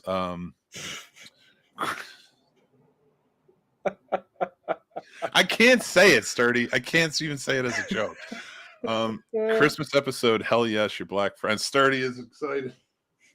I didn't even read that. I know, that's why it's even better, because I was like, I don't think you read what you actually wrote. This is going to be delightful. Dude, got him twice. It's going to be fun, man. You got to come on. Thanks, black friend Sturdy. That's the last of that. We're not doing it anymore until next week when I remember and we do it. I'll say it for you if you don't. I used one example, and all of a sudden now I'm Kanye West. No, I'm just Wow, put yourself out there quick. oh my God. Actually, I just got a text. It's Alex Jones. He asked me to be on the show. Oh, sorry. Yeah, you know who's really misunderstood? The bad guys in Indiana Jones. You know who they never really gave a chance to? It was probably one of those, like, I don't know, one of those commies or one of those Venezuelans. One of those. They never really went deep in them and found out what their story was and who they were, and they never really cared, you know. And that's what I do. I care. I want Kanye to finally watch Indiana Jones and be like, you know what? We don't know what they were going to do with the Ark. We don't know. So why is everybody up in arms? Yeah, they weren't going to do anything nefarious. No, I mean, they only mentioned that it was usually led at the front and the lead position of all, you know, conquering armies throughout Mesopotamia. So who cares? It's fine. No big deal. You're good. Yeah. Jesus, man. This is your fault, Sturdy. Coming soon, horror with the Scene Snobs. When I said we were restructuring, I didn't mean this. Yeah, like it's a whole different thing. It's a whole new world. Whoa, wasn't ready for that. Lawsuit. Oh, don't get me sued. Oh, God. Of course you go. Wait, no. Never mind. I am 100,000% wrong, and I'm going to go bad on that. No. And I'm not thinking anything either. I'm just saying I got my movies mixed up. That's the problem. Fair enough. That will happen. So, you know, it's always fun. We always get into it. We're always going crazy. And we hope you guys are enjoying it this Monday or this Friday morning show, because we're doing every day now. No, I'm just kidding. Surprise. Casey's just like, shit to Oh, God. He's just like, I literally for living, I cannot do this. Yeah. I have to, like, you know, have a home, eat. Yeah. It's like I cannot do a morning show every morning. I don't think I could physically do a morning show every morning. I would want to try to if we got paid a lot for it.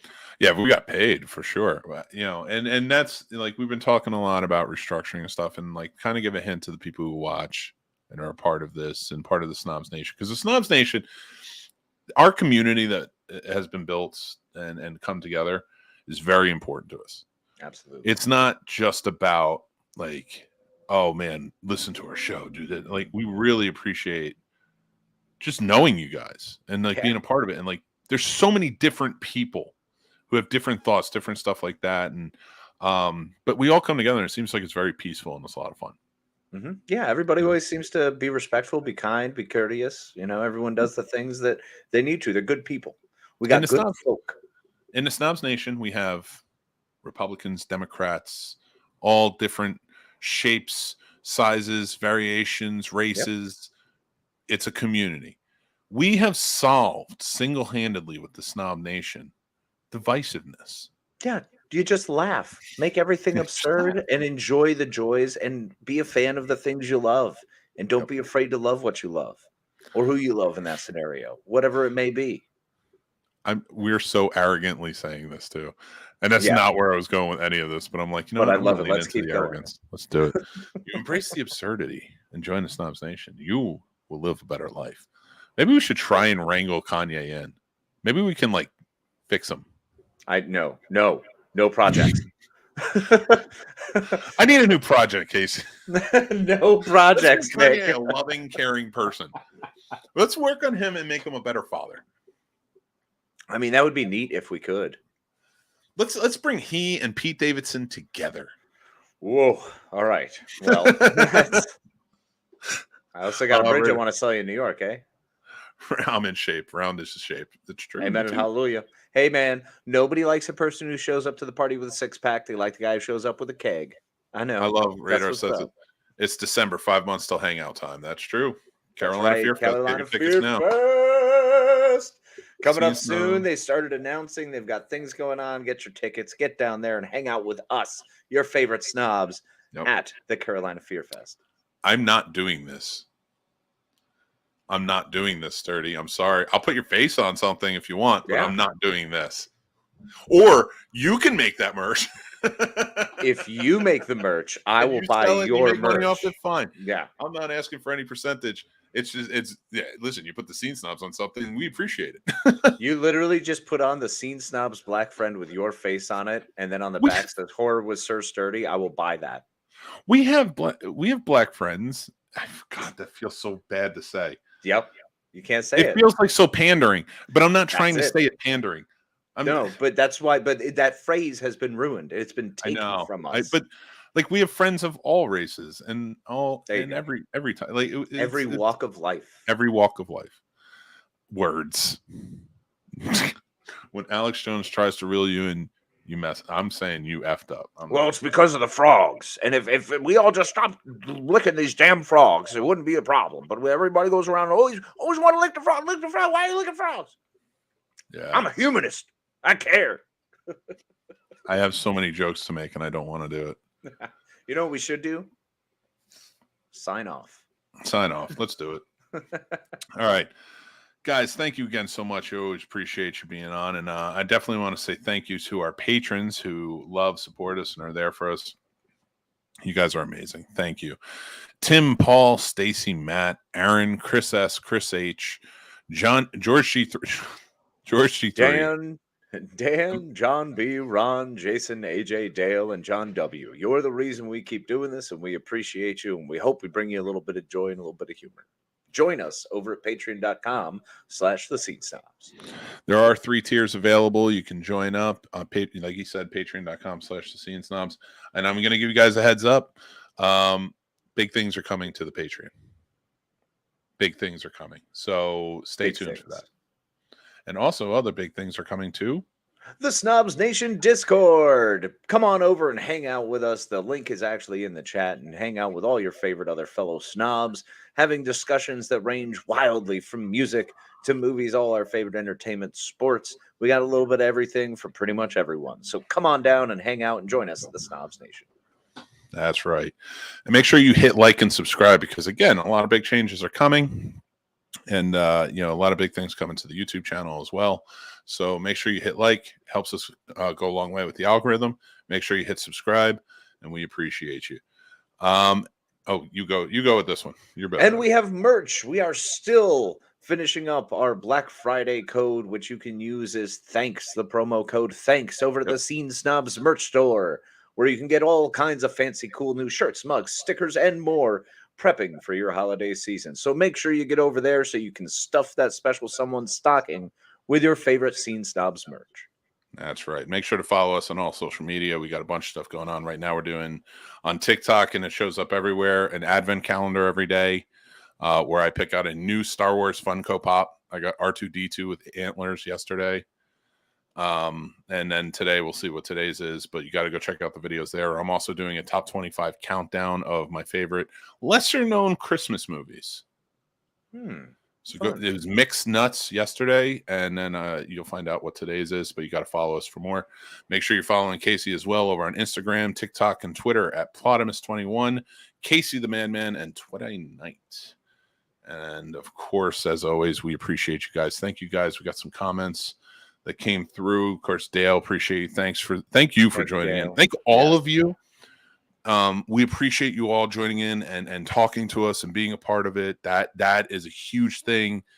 And I know I'm hinting at it, and more will come to fruition. We're going to have special where we sit and we talk about what's going on and why we're going to be doing the things we're doing.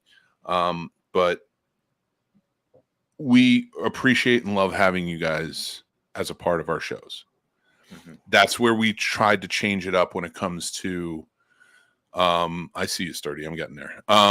Where we try to change it up. The reason being for the changes that we're making, especially with Patreon and stuff like that, are because this is growing. And I need to make this announcement. This is growing in such a good way. And I'm appreciative of it. I got to pay this man over here. I know he's saying I don't have to, but I need more from him, so I got to start paying. But I also that will work, yes. Yes. But we need to.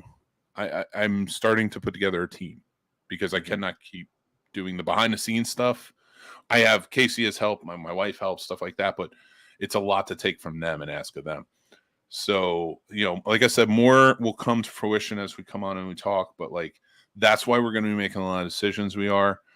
I do want to state that none of this is ever done out of greed. Casey and I never sit down and we're like, we're going to be famous. We're going to be millionaires. Nope. Neither of us have that delusion of grandeur. But we both really love doing this. Yes. This is our passion. This is one of our favorite things to do on this earth, is to be able to entertain others, hang out, have fun, work with one of my closest and absolute most dear friends in my entire life that I've ever had the experience and joy and honor of being able to hang out with, and his giant, human that he hangs out with. I'm talking about Elf, of course. Elf is up there on the show. Elf is up there. I say Fozzie. Yep. Mind you, these are three characters that help to find me. Agreed. In some way. I think that's fair. Cats. I tell bad jokes. Yep. But I'm also fun to be around. And sometimes you'll just randomly light things on fire. And I'm just going to keep adding more characters that like define me. And I light things on fire. Randomly. Yeah. I've been doing that. My desk is on fire right now. No, surprise, guys. So that's why I just wanted to say that, because like I said, we're going to be doing some things, and things are going to be changing up a little bit coming into the new year, and we'll get into that more. But none of it is ever done out of greed or anything like that. We're doing this so we can survive this and keep going and build and grow and be better for you guys. Yeah. Zach joined in. Whoop, whoop. What's up, What's Zach? up, buddy? Hi, Zach. If you've been watching this whole time and have not chimed in until now, I appreciate you. That's actually strong. Yeah. Sturdy says, thank you guys for what you do, and I love the show. We definitely got to do something soon. Yeah, we do. I wish I could have been on the show last night. I had Geek Fest Live, and I got to put the kids to bed, and it was just craziness. But I want to be on the show soon if I can. And it's not Mick's Nuts. It's Mixed, starring Steve Martin. Yep, fantastic one. I understand where you two are coming from. I feel the same way about what I do. It's a passion, makes me feel good, and love the entertaining. Yeah, absolutely. And as we're signing off, I'm going to let Casey take it away. But I just want to say thank you guys for watching again this Friday morning show. We're going to keep it up. Make sure you're here next Friday. And, of course, Scene Snobs Podcast every Tuesday night, live at 9 p.m. for now on YouTube. But we'll get there. But, Casey, take it away, my friend. Thank you so much, Mick, my friend. And thank you all for tuning in. I appreciate y'all and hope we started your Friday morning right with the Scene Snobs presents the SnobNation Morning Drive live show every Friday morning, 7 a.m. to 10 a.m. So hopefully the rest of your weekend is as kick-ass as you are. Remember to be kind to yourself and be kind to each other. And as always, couldn't say it better myself. So have a great weekend, everybody.